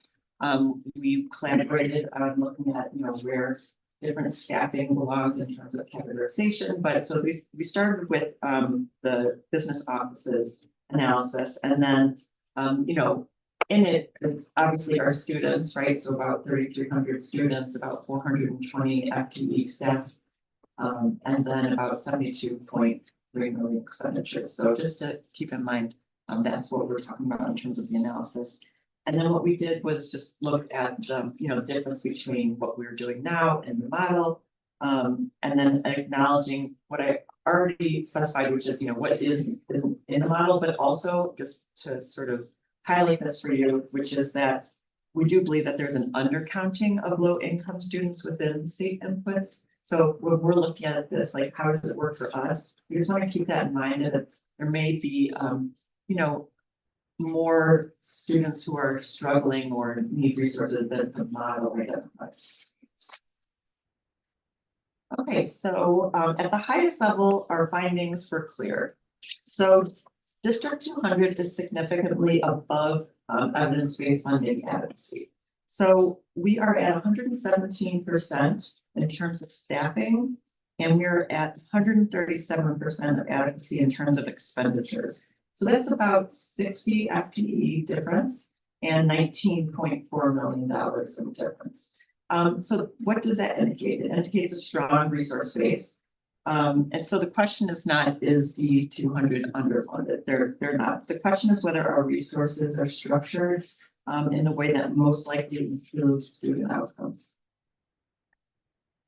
Okay, now before I get sort of into all the details of it, I wanted to highlight, sort of the overview. And so if you look at the left side in blue, this is what we're already doing that is aligned. So the positives are that we have the fully staffed core and specialist teachers, guidance counselors, and building leadership. And then we have AP and dual enrollment opportunities available in the core subjects for our gifted students as well as others. We have specialist staffing that allows core teachers 2 planning periods per day. We have strong investment in professional development, instructional materials, assessments, technology, student activities and operations. And then finally, we have the fully staffed English learner core teachers, specialist education teachers and psychologists. So I think it's really important to acknowledge, what is working, what is aligned. On the right side are some of the areas needing alignment. So that's on the right is your orange. So no current instructional facilitator program to support ongoing embedded teacher coaching. We have limited staffing for intervention teacher tutors for those struggling students during the day. We have an over-reliance on classified staff resulting in a 10-to-1 student ratio, insufficient research-based supports for at-risk students, and then finally overuse of instructional assistants, like teachers' assistants, which is not considered a research-based instruction strategy. So this is where reallocation, not simply more spending matters most. So let's get into the details. There's going to be 3 buckets: core staffing per student, and then resources for struggling students. So this is the first bucket, core staffing. So in core staffing, we are near adequacy overall. It's just that our internal alignment is off. So we're over invested in the non-instructional roles and we're under invested in instructional supports. This means that resources are not always aligned to the areas with the strongest instructional impact. And I'm just going to dive in a little bit in this area. So the clearest examples we have here is that we have significantly above adequacy in supervisory aides and school site staff. So that's about 36 FTE. But at the same time, we're significantly below adequacy in instructional facilitators and core intervention teacher tutors. And those are those 2 that I sort of highlighted at the beginning that have a high effect size. So our recommendation is to reallocate resources toward those high impact instructional supports while right sizing lower impact staffing areas. Then the second bucket is your per student resources. So we're spending currently exceeding adequacy by $7.5 million. So some of this just reflects appropriate local decisions, but there are areas that we want to just investigate more. We want to be curious about it. Why are we making the decisions we're making? We're not saying something is good or bad. It's just, it's over the model.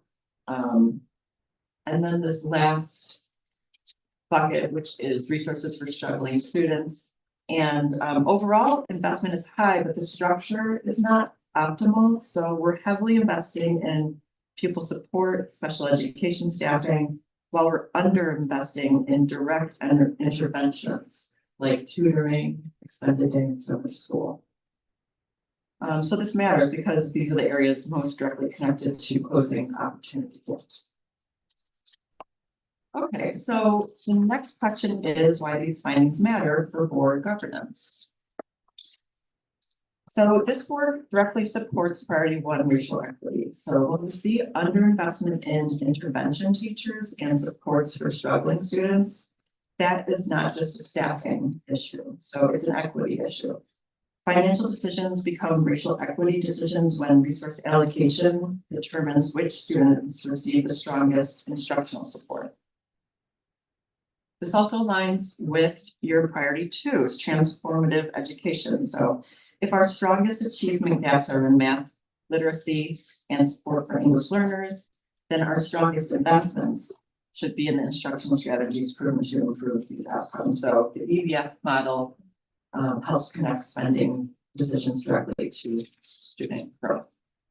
And then finally, we have priority 4, operations, facilities, and finance. So D200 is financially healthy. The question is whether we are allocating resources in ways that are both fiscally sustainable and instructionally effective. So this is where responsible budgeting and student-centered decision-making intersect.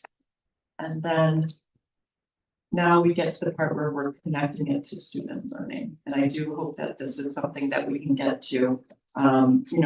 Essentially, if 90 to 95% of our students were meeting state proficiency standards, and we wouldn't have any recommendations for changing anything, but that is not where we're at right now. Currently, we have 64% of our students are meeting state proficiency in math, 73% in science, and 79% in ELA.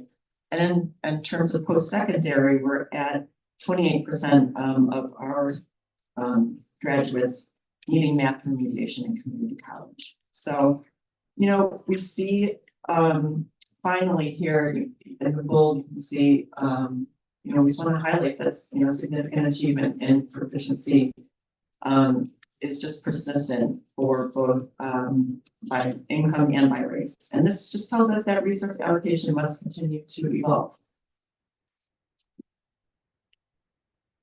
And more spending does not necessarily translate to better outcomes. It's how you deploy your resources just as much as how much is spent. So we need targeted instructional improvement strategies and resource allocation decisions that directly support struggling students and improve achievement. So the question becomes, what should happen next? So we recommend the board to direct administration to focus on 4 immediate next steps. So first, investing in instructional facilitators to support embedded continuous professional development for teachers. 2 is expanding high dosage tutoring by increasing core intervention teacher tutors during the school day.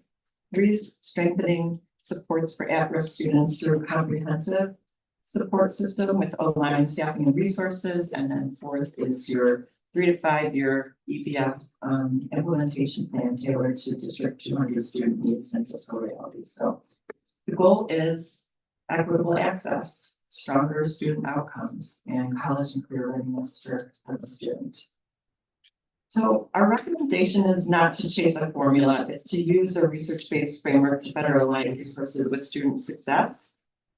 Strategic adjustments to staffing and spending can help improve student achievement, reduce opportunity gaps, strengthen instructional quality, and maintain long-term financial sustainability. So we welcome your questions and discussions, and we included a one-pager as well in the board packet.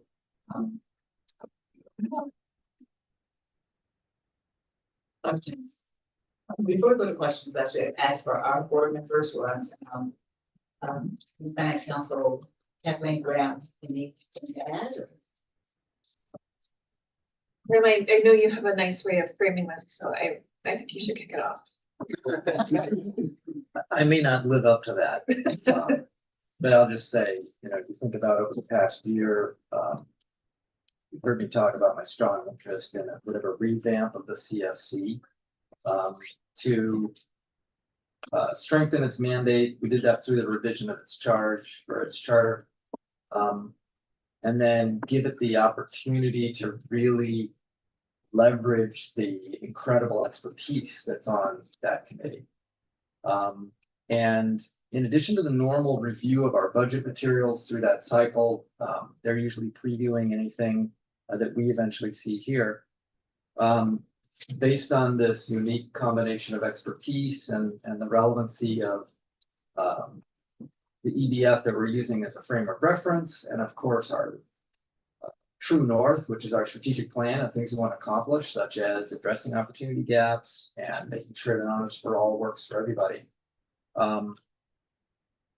The CFC was invited in the fall to identify issues to tackle and to work on. And so Bob and Michelle seized that opportunity to develop this thesis around the EDF and how we can use it differently to look at allocation of resources according to what the research tells you has the highest impact. So CFC bought into that in November. CFC received an initial verbal readout in January. Draft 1 of a report came out in March, and this report, along with the full deck of slides and the white paper, CFC had a chance to review that just at the beginning of this month. And so now it's going through the proper cycle of coming here in front of the board. So I'll be super interested in hearing what the observation is of the rest of the board members.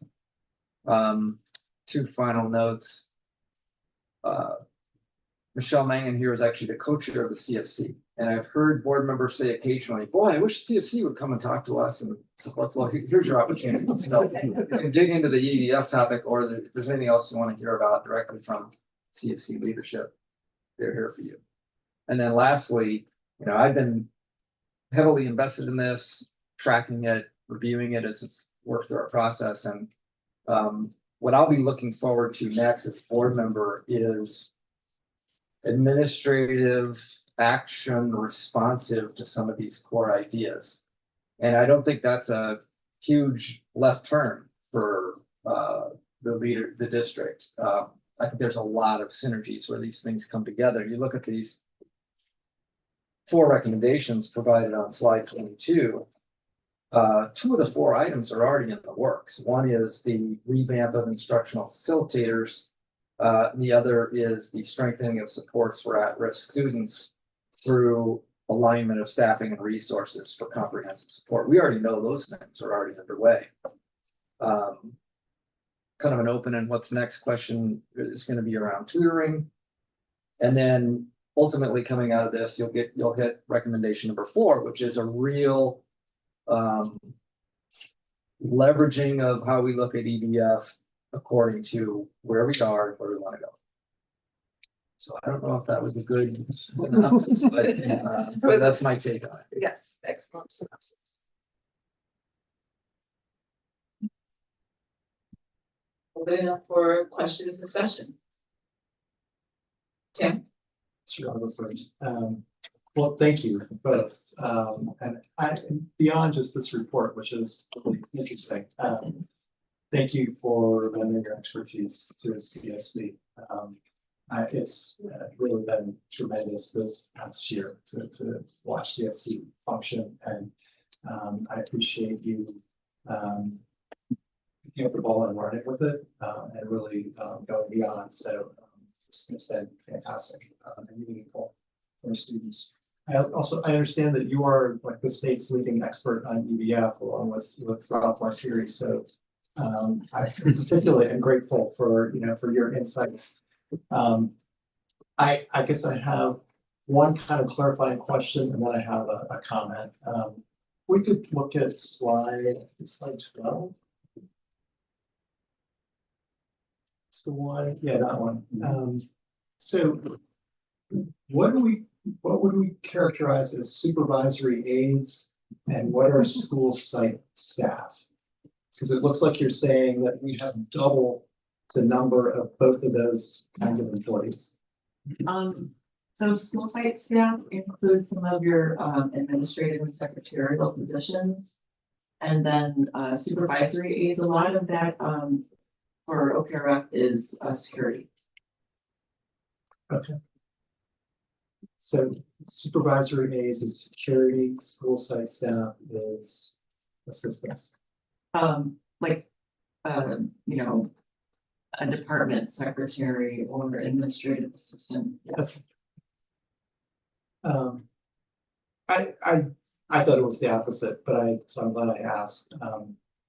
We do have a lot of security personnel in this high school.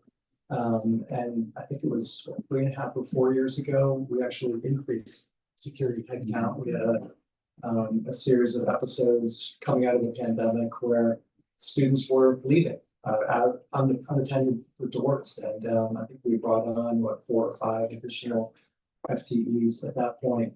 I will just share, in my time on the board, I have been asked by parents more questions about school safety and is my kid safe here, and is the school a safe place for students to be, than every other issue combined. So I think that in our community, there is a real concern that we provide a safe learning space for our students. And I also think, just as as a school, that is our first, best, highest obligation, is to make sure that we are keeping our kids and our faculty and staff safe. So I wanted you to respond to that idea that I think in our community, we have that expectation that above all else, this is going to be a safe place. And we we're willing to make a financial commitment to making sure that we have appropriate levels of security guards here. It may not match the state EBF formula, but that's a commitment and an expectation that I think our community has. Right, I think that it's addressed somewhat in the last slide where, adapting to the student needs in the building and realities, this building is about 1 million square feet. The prototypical high school that the EBF uses has 600 students. You have a lot fewer entrances and exits, and you may not need as many. We may need to compare to peer districts that have similar sized buildings and create a district benchmark instead of using the state benchmark. And that's all things we take into account. This is just sort of the first blush of how do we compare to the state. And if we're off the state number, it doesn't necessarily mean it's good or bad, but it means something needs to be explained more. And for some of these numbers, we know that we probably need to compare to either our peer districts or the West 40 or something else. For instance, like salaries, there was a lot of debate when the formula was put in. The salary calculation is not evidence-based. The salary calculation is state average based with an county-wide adjustment.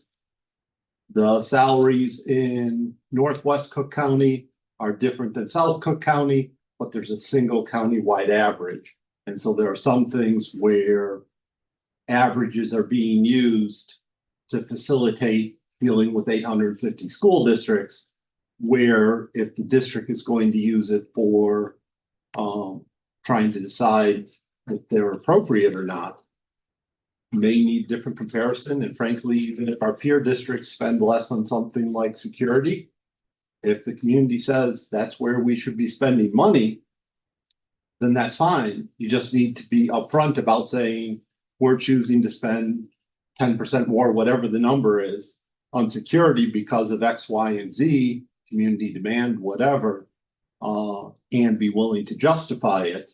And that's perfectly fine. A lot of this is about investigation, the preliminary investigation. Think of it as sort of, a blood pressure cuff in a store. If it's high, you don't immediately go to the ER. You probably go talk to your doctor first and see if that was a good reading.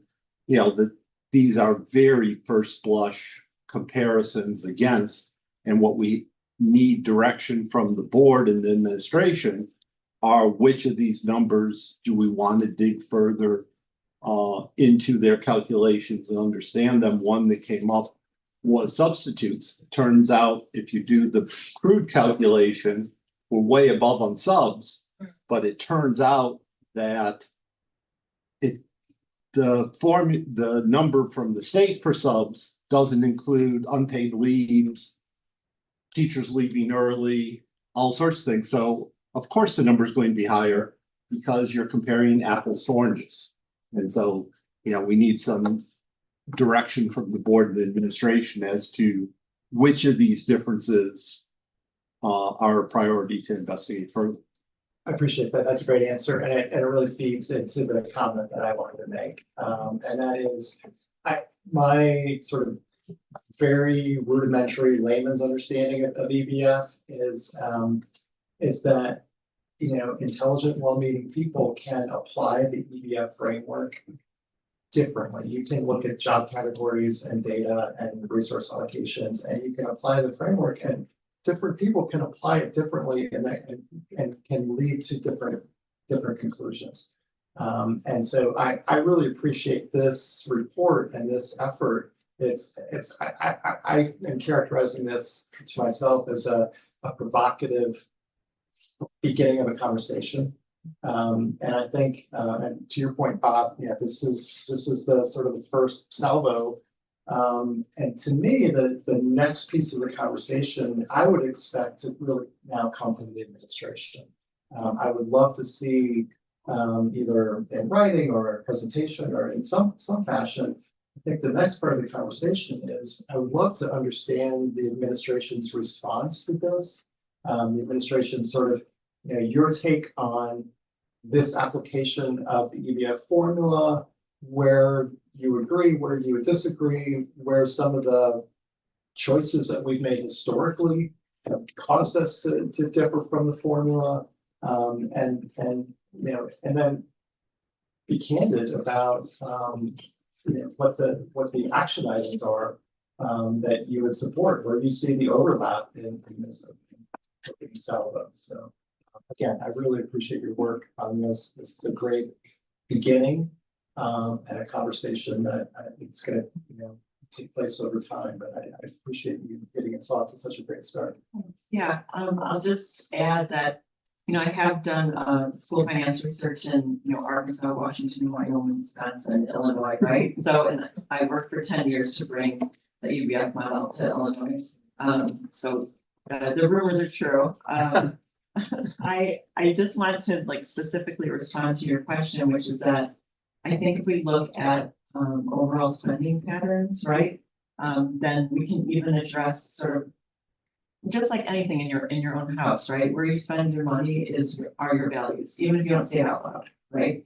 So I do think that, I have 2 kids here at Opera, and I heard about, the things that happened today. And so I'm not saying, oh, let's get rid of everything, right? But I am saying that when we don't want to inadvertently contribute to the like school to prison pipeline by the resource allocation that we're doing, which is a lot in one bucket and almost nothing in another. So just to keep those things in mind, not like, oh, this model doesn't listen to, what we need locally. Definitely agree that we need to listen to our community and address our needs. But it is one bucket, and we do have one pie of money. So we are choosing to use it in some areas and not at all in others. So just keep that in mind. Right. If, first of all, I'd like to thank you guys for this work. I read through the report. It's going to take another meeting or 2 for me to digest about 20% of it.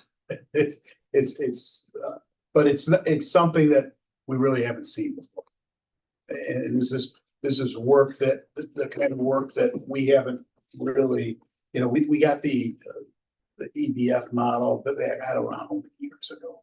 And we look at it every year and say, oh, we're up here, we're down there. But we've really never had anyone do the analysis of really what it is.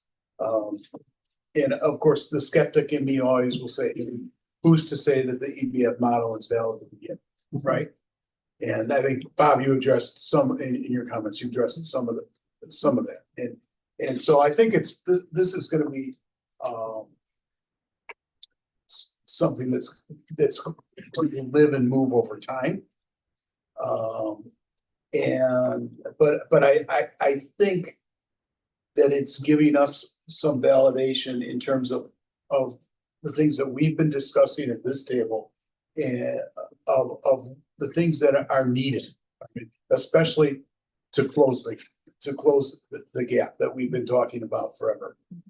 And it is telling us that, hey, and this is what I've got out of it. I mean, from my real rudimentary level, is that, hey, the resources are there. All right. It's just that mix of how we're spending and where we're spending those resources that we really need to take the deeper dive at. All right. To come up with something that's going to be effective. And so I think that's kind of the path that this puts us on. I really loved it, and thank you very, very much. That's right. Josh? Yeah, I couldn't say more about. Thank you. So to keep me honest. I couldn't say more about just how we should ramp up this. I've been on the board now a year, and I've been kind of banging my head against the wall a little bit that one hasn't really made 2. you know, that we spend more and, but then, you know, we're a well-resourced district. We spend at or above levels and we're adequately staffed. And you look at the outcomes or the demand in certain areas, and it's just not there. And so, you know, it's frustrating to look at kind of at least the outer numbers and not really understand, you know, where the deficiencies lie. So I think it's very clear, right, that there's a lot of support that is lacking here, and I very much support tutoring, investment in tutoring, and additional supports, and I think that'd be very helpful. I'll kind of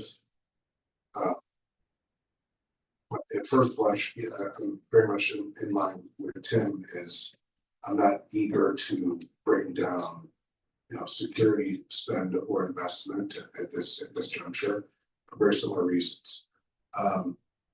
I am curious about, actually, one of the most interesting things was that we're investing too much in support staff in for the staff. The school site staff. Yes, and I'm just wondering, specifically like for special education, for example, we have a hard time staffing. It seems like we never have enough staff in our special education department. And I'm curious, kind of, because it says more investment into core, more investment in core support. Can you speak more to maybe our special education department, how well staffed we are? So that's Yes, according to so the way that it's modeled in the EBF, it is a set percentage for the entire state. And so we talked about this in CFC, so it's about 14%, and I believe that OPRF is around 16% of our students, you know, have IEPs. And so that is probably part of it, right? Even if discounting like this, you know, the salary, which is the difference is because we're much higher than the state average salary because of where we are market wise, as well as the choices that we're making to, you know, attract quality teachers. So in terms of special education, we are over one because we have more students than the model is modeled on. But then two, we're making choices to have more. So the, you know, if we're the 14 to 16% doesn't, you know, to me, 14 to 16% doesn't equal double. Correct. And yet I feel like, you know, it's parents of students that need additional resources, you know, contact us. And I'd be very interested to hear, you know, Andrea Newman's, you know, take on this as to how we could allocate those funds more effectively. Because that's everything else here makes perfect sense to me. And it's really good. That's the one thing that I'm really struggling with is, you know, that we seem to never have enough staff. And yet here we are spending twice as much, and you're telling me we only have a 2% delta in the number of students with IEPs. That doesn't add up. I'm just gonna make one quick comment. I appreciate the focus on special education, and there are you know, areas where we are focused on in a variety of ways. I want to draw out one specific comment that you referenced at CFC and also here tonight. I'm looking for the slide. It's the blue and orange slide, slide 10, where the bottom right, you specifically reference special education teaching assistants, right? Overuse of instructional assistants, which those are, sorry, that's meant for non-special. That's non-special ed. Oh, thank you for that. Yeah. Okay, so then I'm going to pause in my comment there because it's true, of course, that the one-to-one aids or those types of work is not a research-based evidence, but I have thought this included perhaps other things, but special education teaching assistants as well, it does not, you say. I'm saying that the out of alignment piece is that if you have TAs, like instructional assistants, that are not for special education, that is out of alignment with the model, and right? I'm not saying that you don't have them, you do have. Oh, I know that, Yeah, you know that, right? Yeah. But I'm not saying, that's not like in the right-hand column. I see, okay. And two other comments is special education, the funding was really divided into two chunks. The low incidence, high cost students and the high incidence, low cost students. And of course, it doesn't neatly fit into two buckets. There are kids in the middle and everything else. And what may be happening here is, in addition to that 2% difference, there may be some kids that the state model might say are low incidence, high cost.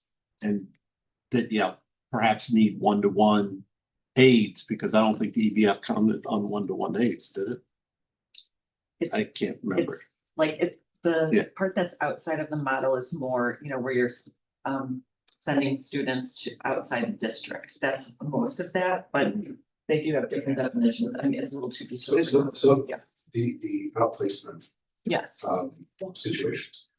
You're saying, I imagine financially that comes from out, no. No. That's not. That does not come. Okay. That doesn't come into Which the is model. huge. And I expect in the district that values special education inclusion as much as it does. And the size of OPRF, that I expect that, again, there are some students that if we dug into it, the EBF model would say, no, those fall into the bucket that's not included in the EBF. And that might be, but again, that's one where you really need the direction of the administration, the board, to say, dig into this, make sure you understand what's going on there. One other example is mentioned about low income, just to give you an example of how these things can. The EBF chose to use the department DHS's poverty rate, which for District 200 is about 10%. Its free and reduced lunch percent is about 20%. So does District 200 have 300 kids who are low income or 600 kids who are low income? That makes a huge difference in some of these numbers. The state has chosen to use DHS. I talked to someone who worked even more on the numbers than I did. And Oak Park is one of the outliers in terms of its DHS number and its free and reduced lunch number being so different from each other. Most districts are, yeah, right there next to each other. And so this is something where we probably need to adjust things for the district's reality. And also the low income is being used as a proxy for struggling students. There are students who are struggling who are not low income. And the other thing, particularly in a high school district, there are kids who were low income in K-8 and may not have had the same opportunities, who are now in the high school, aren't low income anymore, but perhaps had some things. You were K-12 district would probably average out more. In a high school only district, you may have some kids who historically were low income, but now are no longer being counted. So who's struggling and who's not is something that, again, needs potentially some investigation if that's a priority of the administration and the board, because the goal is to provide supports to anyone who's struggling, whether they're low income or not. And so, again, that's just a proxy for allocating dollars, not to be used as only kids who have this get tutors. That doesn't make any sense. And that's an important distinction to make, is many of the things were done because you had 850 districts. They didn't want to use test scores. They didn't want to use teacher grades. And so they had to use something as a proxy for how many students might be struggling in the district. And one that's highly correlated, but correlation is neither causality nor exact, was low income. And that's what got used. And again, there's two different low income numbers. So even there you have some variation. So I want two things again, this one person. I want to go back to the special education thing for a bit. When we take out the outplacement spent, I think that makes our numbers even more out of whack, right? So if I'm saying that, because this is then just on, this is just on support within the building. Yes. And that we're still double and we still seem like we don't have enough or that it's inadequate. So I'm interested in parsing that out, especially with Andrew and him, and trying to understand a little bit better about how we can reallocate in that department in a more effective manner. As far as the difference between, and this is my own ignorance showing, the difference between low income, DHS low income, and free reduced lunch, are you saying that our allocation, that our designation of free and reduced lunch is not accurate? Or are you saying that the metrics by which you define free and reduced lunch versus DHS low income, that usually that sliver is very small, but for us, it happens to be a very, very large? Yeah, they're different measures. Okay. They're different levels of poverty level and a few other things. And apparently Oak Park just has a bunch of people who fall between those in a way that most other places don't. You know, the reality is if your DHS number is 90%, you can't be off by that much. Yeah, if it's 2% and, one's 2%, one's 3%, or even 2 and 4%, it's double. 2 to 4% isn't going to make a big difference. When you're 10 to 20, that's sort of almost the maximum difference you can be. I guess 0.5 to 50 would be the most, but. Most states use free and reduced price lunch. So it was, as a decision, it was made, whatever. But we know our students the best at the local level. So I mean, the recommendation like in the report is not, let's specifically change special in this one way. It's let's be curious, let's look and see why we're doing the way we're doing. And then also for like the definitions of who we think should be, who needs the support. Let's make sure that it's the actual students that need support, not just like whatever the definition of the state is. And so I guess to that point, we said that low income, as a proxy for additional needs or support. I think that rates one element, but if you do look at our performance, the achievement gap, it does track to some degree. That there must be a great degree of that. No, thank you so much for this. When you've delivered these types of reports, presumably to numerous other districts. Actually, no, you guys would be a model for the rest of the state. So I've presented this to many states and legislators and governor's task forces, but the districts have not gotten there yet. And this, collaboration with the business office is actually really unique. So then, hypothetically, obviously these are turnarounds that don't happen in a day. Of the recommended changes, I think supports seems to be the most important and critical. Yes. So those two top ones. So one is for teachers, which obviously is indirectly then getting to students, and the second is directly to struggling students.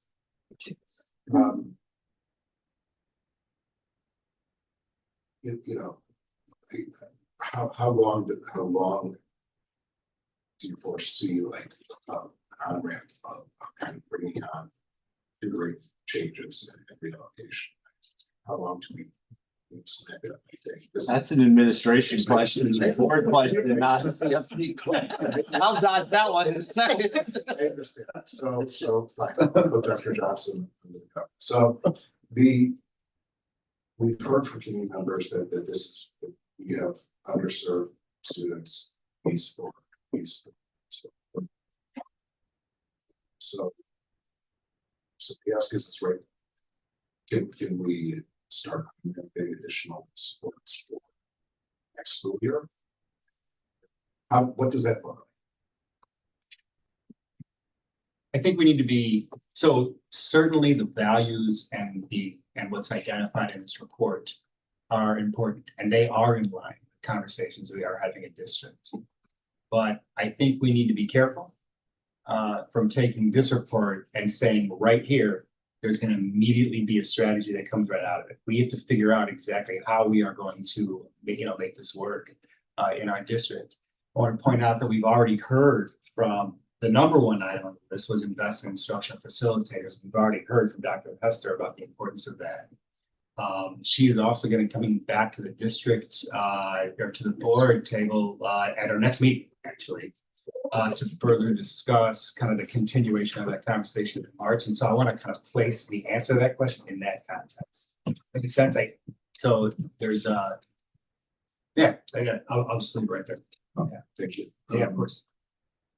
Yeah, thank you so much, and I hope that this was not too abrasive that the CFC joins us again. And welcome. Yeah, and I'll echo what everyone has said. And I do have one question for you about number 3. And let me give you just a little bit of context about what's behind my question. Earlier today, I attended a session that was looking at Black student success. And it was a collaboration research that was done by the Illinois Workforce and Education Research Collaborative, along with Loyola University's Institute for Racial Justice.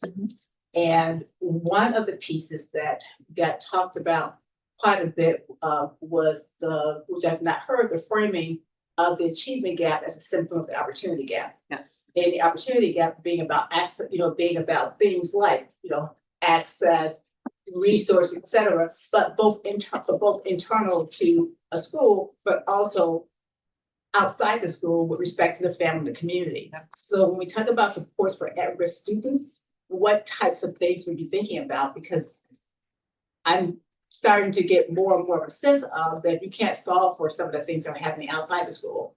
You can't solve for the achievement gap for certain students who are in our school. Yeah, so that's exactly right. And so some of the examples would be like a family liaison, right? Where you are making those connections. Some of it is some of the things that are happening, the food bank idea, essentially, I'm not calling it that, but making sure that food insecurity is not, that's like basics, right? If a student is not fed, they're not gonna learn anything. That's, just. So I think some of those wraparound services are part of it, but also I think, so it's really all this like intersectionality, right? So some of the things that we've talked about at CFC, for example, are who get to use student activities, who are actually doing it. And so that gets to belonging. So some of these things are fuzzy, right, and softer. But the belonging piece is really important because if you don't think that you belong in school, you're not coming to school. That gets to attendance, right? So, I can talk offline about this forever. Yeah, we're gonna talk more. There are a lot of things, because even the belonging side. So Tim and I had the pleasure of being on the Imagine team in terms of looking at facilities, and what came very strongly out of that, this was like 2 years ago, was really about the belonging piece. And yet, I believe there's an element of education to the community about the role of schools, because there are members of our community who don't want money spent on stuff like that, right? So things that help drive student success. There, I think, needs to be more understanding of the importance of things like wraparound services. Why, that yes, just because you're focused on the environment and inclusion doesn't mean that, and belonging doesn't mean that you're not also focused on academic excellence and things that need to be done. So I think there's a tension there that we just need to think about as a board, and what we're doing and how do you help again make this more known and understanding what the connection is, because it's very easy to want just a simple solution to say if all you do is this, it's going to take care of everything, and everything from what our students need wraparound services, and this particular seminar I went to today, gaps you see even in kindergarten. Yes. For students who still go through public preschool, yet they get the kindergarten gap start, it continues to third grade. Then you get to a point where only 6% of our Black students coming in are eligible for Honors for All curriculum. So what's also happening upstream that we have to take care of in order to get these students to where they need to be. Yeah, I mean, I would love to address all of that. I think just wanted to talk about two things. One is that if you need any of the research base behind some of that to explain and like educate the wider community, I'm happy to do that. But two, the relationship with D97 and D90 is super important because some of these things honestly cannot be fixed after third grade. Yes, that is what I'm learning more and more of, is we're digging more into this, but if my peers have said, this is just really good information. I really appreciate the analysis and ways for us to start the conversation. There are things that we're going to do because it works for our local community, right, in our district and our students. And there are other things that we can absolutely take and say, how might we think about this differently? And this just gives us some other places to look and some data behind, kind of where things are. So thank you so much for that. Two quick things. One, I'd like to add into, in addition to District 97, District 200, is, Greg knows I've been involved in the Collaboration for Early Childhood, which the high school is supporting. And, there's talk about changing the IGA contract because that's such an important piece of it. But then your point about the opportunity gap is one of the things the high school may need to do is get better data on what's happening outside the high school. That, my son graduated from here, but now 33 and teaches in a high school in Indiana that has similar demographics to OPRF, and their teachers can make $50 to $100 an hour tutoring kids. And how many parents are paying for one-on-one tutors for their kids? And does the high school have any idea of what that magnitude is? And what type of opportunity gap does that provide when parents with resources are paying $50 to $100 for their kids to have one-on-one tutors? And the ones who don't have those resources have to count on the ones in the school, and the school saying, well, no one's getting tutoring. Well, these kids, some of these kids who are struggling are getting tutoring. High school probably just doesn't even know about it, or maybe a teacher knows about it because they recommend it. But some of that data that came up about activities as well. How many people are participating in activities that aren't school run and they're engaged in the community? And so I think that there's a need for holistic thinking about these things, because what goes on in the school is a big chunk of teenagers' lives, but it's not necessarily 100% of it. And a lot of the opportunity gaps happen on the things outside what the school pays for. And potentially the school needs to help level the playing field or something else. If I could just ask one more question, I don't think we've talked about the fourth recommendation, and I'm really curious where you're heading with that. I was under the impression that we have implemented EBF at this high school. We've been using it for 4 or 5 years.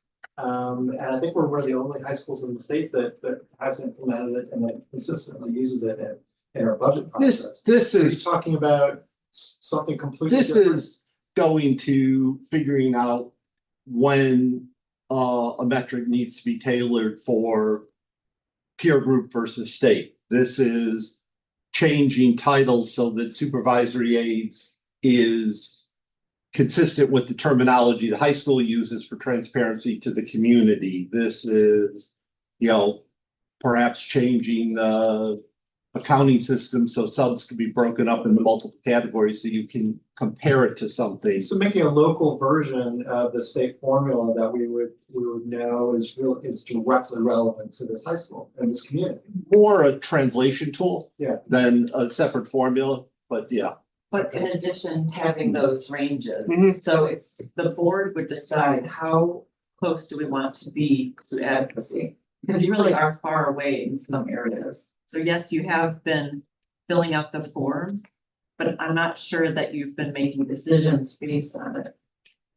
One example that came up in CFC is librarians, because the model calls for one certified librarian per prototypical school.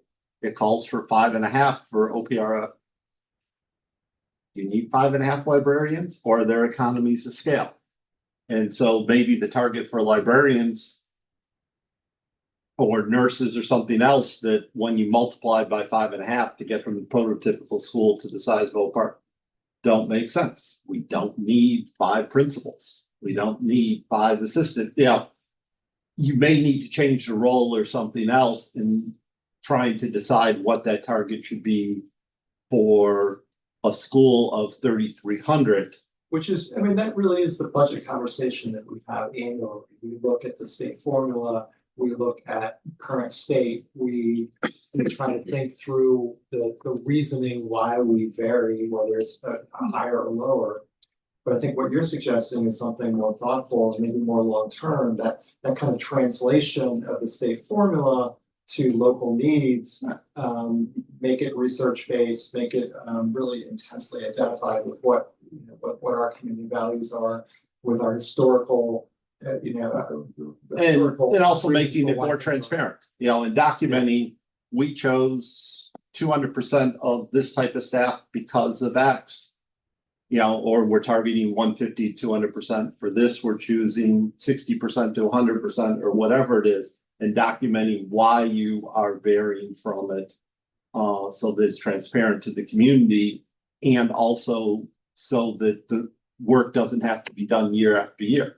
And I think it more intensely focuses that annual budget conversation as well. We're starting it.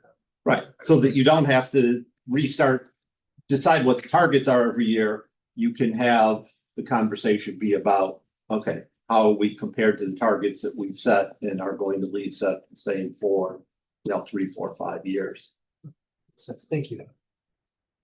I'll just add to that, we've said at this board table several times that EBF is far from perfect. It's a blunt instrument. It's just it's a rough frame of reference that can be used now in place of what you had before, which was nothing. But there's 34 cost buckets, and if you can go to slide 12, and those 34 cost buckets, on the one hand, they're not all created equal. Secondly, there's a local context that can explain anomalies. So when I look at this and I see security guards, I'm not overly concerned about that because there's a rationale for it. It's the 1 million square feet and a dozen or more entrances and exits, and also programming that goes way beyond the school day that you have to have coverage. But on those different buckets are more important than others, what flashes to me are teacher tutors and instructional facilitators, because as the teams explained, those are the things that have such a direct tie out to student outcomes. And so you're using this blunt instrument, but you got to have some flexibility to know what criteria is more and less important. The last thing I would say, just want to flag it, is free and reduced lunch is a valid and genuine metric for economic disadvantage, and we use that metric, and I think it's appropriate for us to use that metric to measure our struggling students economically, and that's 20%, approximately 650 kids in our care that fit that category. Just one question. When we were discussing tutoring, I know that the specific recommendation is individualized attention. It's individualized attention. It's 1-to-1 up to 1 to 5. So they're small to that. To what extent there's an argument about our honors for all program with the collapsing of private ranks and curriculum being more generalized to accommodate for individuals within that lane now. Does that correlate at all, right, as far as like a specialized or more specialized curriculum to student tailored to student ability? So you're using the same core curriculum when you're tutoring. Are you asking? I'm asking about something that is more tailored to individuals, you know. When we moved to Huntersville, we did see an uptick in students that were not on track to graduate. So while there wasn't an improvement in many students that weren't perhaps taking honors beforehand, that were not taking honors, we did see some students struggle as well. So I'm asking if you had more specialized curriculum to students tailored to their abilities, does that connect at all with the idea of smaller groups or individualized or customized? Okay, I hear what you're saying. Instruction, So, essentially, when you're looking to support, that sort of transition, you do need to include executive functioning skills. So it could be that aspect that is one thing, but I would definitely not change the actual curriculum. They might need, additional help accessing it, which just means like the tutoring would use different ways of learning to get to that same, you still want to have the high standard curriculum. So no, I would not change the curriculum. It's just, how are we going to help them to access the curriculum by teaching them in different ways in a small group? And I just want to make just one comment for a person who goes on the record. When we went to Honors for All, our freshman on track number did not go up. Remember, it did not go down, right? Freshman off track did not go down. Correct, I'm correct about that. Yeah, we 22-23 school year, I pulled it up actually, just to be clear. So the 2022-2023 school year was the first year we and the freshman on track rate there overall was 88.1, the following year was 89.8, last year was 94.1. So I think you can also look at your collaboration with D97 and D90, because there might be a differential in how they are being taught to study. You just, it's another thing to be curious about. How are they coming in, right? And it might be different. So then you're starting at different places as a freshman. I think the two new superintendents, I know there's been some transition in both districts, but I think there will be opportunities to go forward. I know that's something that the schools are interested in doing, and I completely agree. That's a great thing to do. Well, thank you both. Thank you.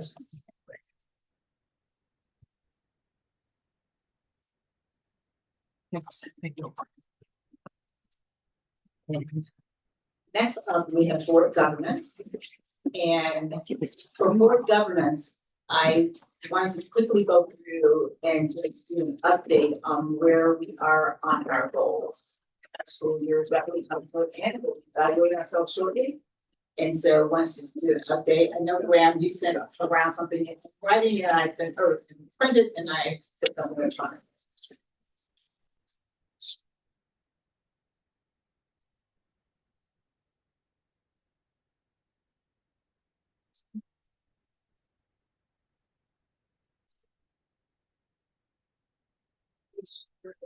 sorry, we were okay. Okay. And this is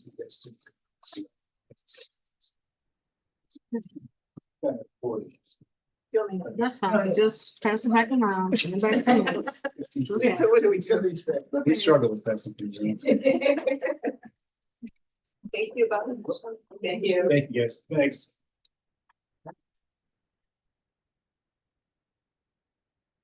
So, the update for facilities and finance. And any single commentary? Well, isn't page one here, communications? Or no, Oh, you know what, that did not get printed out, so I will, so I'm going to forward, yeah, I sent that the email to the board, let me just pull that up. That was my stalling tactic. Well, let me just find what I did with it quickly. What I will tell you though, on communications, we have them both as yellow.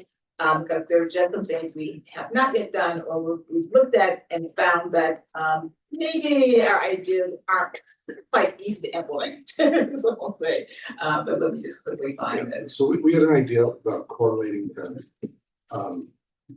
communications and community outreach by almost by engagement, and try to target specific populations that we have poor engagement with. Getting that data is not easy. I think we've done one listening post thus far. We got one, and yeah. And we wanted to do 2 or more, so that's something I should reach out, try to schedule another listening post to the district. Moving forward, I think it's just a matter of collaborating, trying to figure out how we communicate and how we reach out to unengaged populations or less engaged populations, and how to improve that overall. And one other thing too, a little bit of a pivot. So one request that I put out to our council of governments, and as a reminder, the council of governments are when you have the representative board members as well as the administrative leader come together and started thinking about trying to do rather than trying to kind of pull people into us, like how can we go out to the community and where people are. So had a discussion about understanding what types of events are happening across our community, where it would make sense for any governing body to have their board to kind of be there to be engaged in community. And so the village is taking on working with all the governing bodies to pull together a list of the kinds of events where we can make sure that we can be there or have a chance to interact or even just be visible from a support standpoint. And the library is really going to pilot an Oak Park Library, what they're calling just office hours, where they rotate monthly. The first Wednesday of each month is being recommended, where 1 or 2 members from each governing body would just be available to have conversations with community members. And we're hoping May, we'll likely do June to launch it, to have it first, because the first Wednesday in May is coming quickly. So we'll likely do it in June. But the idea would be that there would be an opportunity, because all governing bodies are dealing with some of the same things. The boards want ways for engagement, and how can you just be available and have a schedule posted and advertised and publicized where people can stop by. So we're looking at trying that as a pilot in conjunction with some of our other agencies. So that's our update. So we're continuing to work on it, but we have a bit more work to do. Okay, facilities and finance. On behalf of myself and my colleagues, Jonathan and Brett Arden. Budget process scenario planning. Objective number 1, report out to board, key budget developments. Thanks to Kathleen, we're being consistent in reporting out what occurs at each CSC meeting. We're also lucky to have the CSC with us tonight. Objective number 2, analyze potential future deficit projections, scenario planning. To that, we're in a call it an operating rhythm where we'll see if the CFC is part of the regular budget cycle, and so we're seeing and monitoring reports along the budget calendar in real time. The next goal area, go, no-go decision on project 3. This is where our first yellows start to show up. And that's because getting to a plus or minus 30% on the cost of project 3/act 3, and then using the capital projects planning framework to determine the funding mechanism. Both those things are depending on actually getting the output from FGMA. I'm sure, Dr. Johnson, you can let us know when you think that timing is going to be, but until we get that number, we don't really have the ability to do these 2 objectives. But if that were to occur in the month of May, we could certainly meet the goal of by June determine the no or a go or a no-go decision on it. Our final goal area, the collective bargaining agreements, that's in process. It's quite active at the moment, multiple meetings each week. So we're on foot. Thanks, Graham. Sorry, thank you, Graham. Academic achievement in school environment. And I know this is really about monitoring. Both of these are monitoring. The first one really is all around the freshman curriculum initiative. And I think this is probably gonna be permanently yellow. And I don't want to presume, but I suspect this is also gonna be a board goal for next year. And maybe the subject of even more intense focus, certainly a subject of more activity. So I think we're probably gonna end the year yellow on the first 3 items. The second one, I really, it's more of a question for the administration. When we started this year, when we were sort of negotiating the board goals and we were in conversation about what these should look like, my recollection is the administration was about to embark on some sort of survey of students, or there was an effort underway.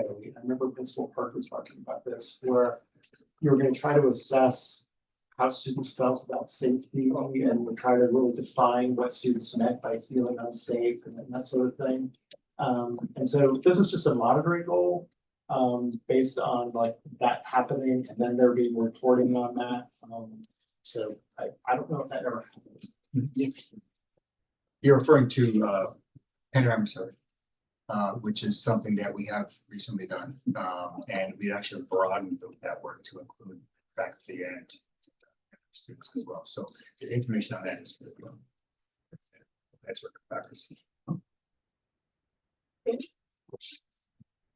Right, thanks everyone, and again, we'll just continue to keep ourselves updated and see what we're doing. And Tanya explained about the goal coming over. I think oftentimes with the goals put in place, our goals are going to achieve in a year anyway. And so figuring out what that next stage looks like as we get to next school year will be important, because we don't want to drop it, but we do want to make sure we're making progress as we go along.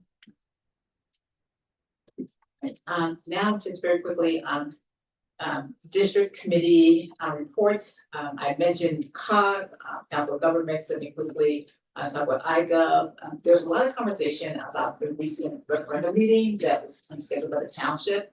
It had to be canceled because there were too many people for the first phase. And they couldn't turn people away. And so that is being rescheduled, but it led to a conversation about the different kinds of referendums, how referendums get on the ballot, what one might look like coming through a township versus what one might look like coming through a school district. And so in the fall, we're going to hold fall forum. And part of that is really the whole kind of plethora of referendum process is what we're proposing. So really helping, and it'll be for just elected officials just to understand how all these work, because the one for Park District, for example, you need like 15 signatures. I mean, not Park District, Township rather. You need like 15 signatures, and that's enough to get a discussion, to get a vote on it to see whether or not it should move forward. That's not the case, for example, on what might happen in our district, 1397. So we're going to talk more about that. CFC, you just heard, so that was fantastic. Anybody want to hear anything more about CFC? I think that was really great. So glad we had a chance to have that conversation. CCB. Yeah, unfortunately, we did not have a forum last week, so we're okay. Apple. Next week is the Seed Scholarship Dinner for Apple, so they're in the light to attend. That's Next Tuesday, right? Yes. Okay. Sustainability. So I was only able to attend part of the meeting. I don't know if Tony or Greg, if one of you could provide that sustainability committee update.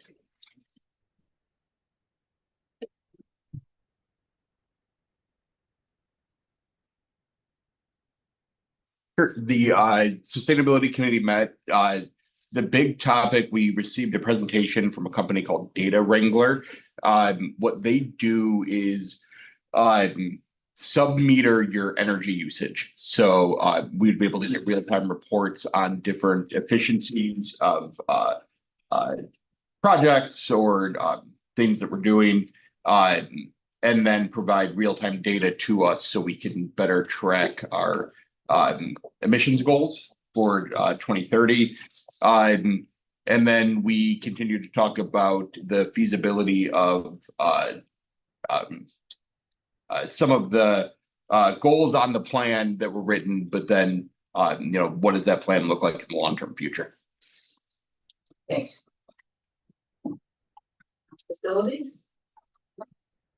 We haven't had a meeting since last time. Okay. And the plan we had Yeah, a pretty good presentation So we're good. on both the 10-year plan And and project two. Yeah, so it's good. River Forest Community Collaboration. The community collab met last night. One item for this group that goes to our first board goal is River Forest Township Supervisor Beck Farr put out a call for any entity who wants to participate in the lemonade festivities. It's on September 11th. This is the last year. It's going to be on the Bonnie Bray block that's been on for ever since 9/11. The township, though, is sort of taking control of it, and so we just have to coordinate with River Forest Township if we want to have a booth there. I think we absolutely should. I think you absolutely should. It is, every young family in River Forest is there. That's a great opportunity for us. Yeah, I don't think we get presence. We also have to think about giveaways because the kids are all there. Yeah. Maybe have a little room out there. They're gonna want some swag. Just It's the swag that kids will want, that's what. So this was in addition to lemonade, it's also the River Forest Memorial Day, which they reached out to me to see if we were interested in having more representation in the River Forest. And they've also done a Juneteenth celebration for the last couple of years. So we can look, so that's. Right, so in between the three of those, we can get some pretty good. Well, I'll throw in a fourth one, which is June 1st, is the Pride Walk, which is grown to be a real enormous community event in River Forest. It starts at Village Hall and winds around a few blocks and ends at Keystone. There's also, I mean, we could have a booth there as well. I just think the logistics would be really hard, and I think because it's summertime. We'll see where, then we can see where it makes sense, because some of it might even be visibility, for example. Be around, just to see, but you're right, we can find out from the organizers what makes the most sense. So kind of help. Can I bring up one more Oh, that's sure. coming up? A day in the village. I was just thinking of that, and I was going to ask Lisa, do you mind if we could have everyone send those like ideas and dates? Yeah.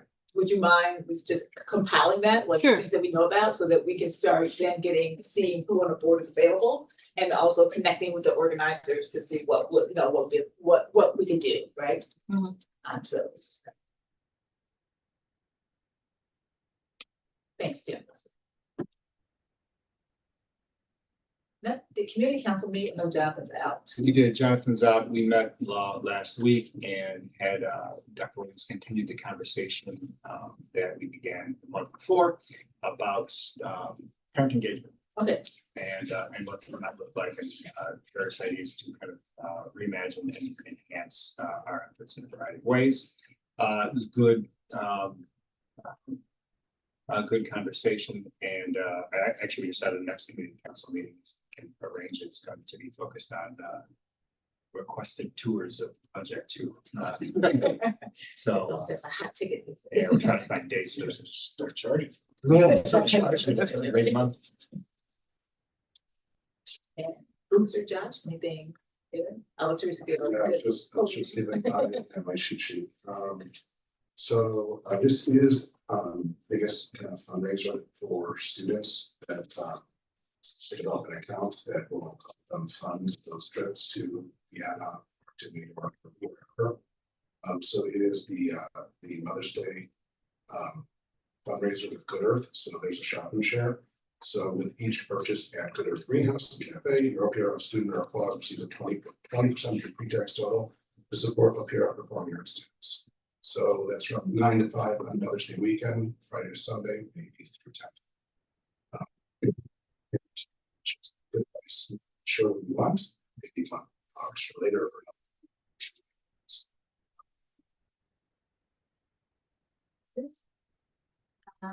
Alumni Association. Who has Alumni Association? I have that one.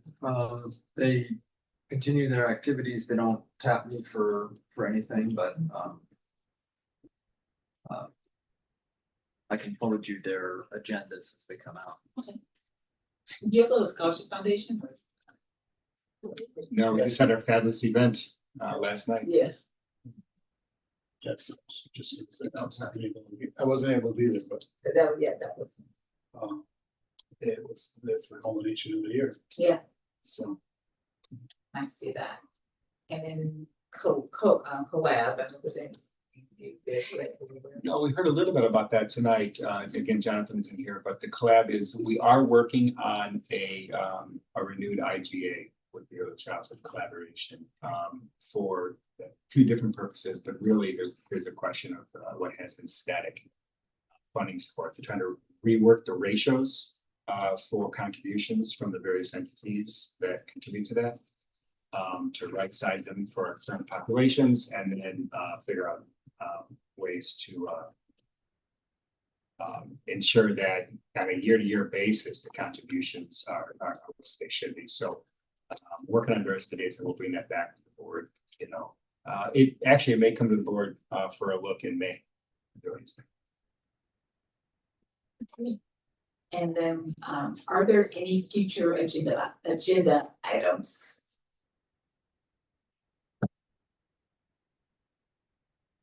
If none, then we are going to recess open session so that we can go back and finish closed session.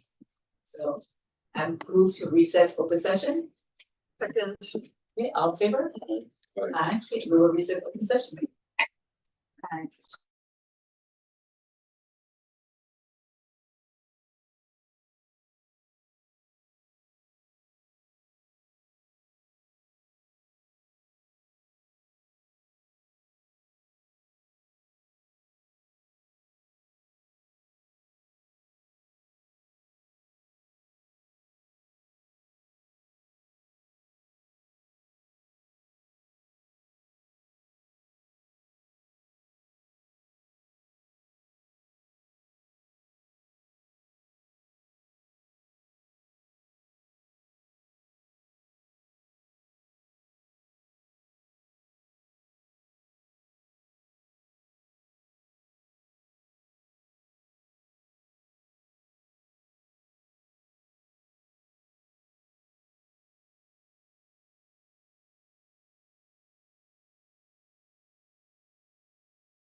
Okay, everyone. Go ahead.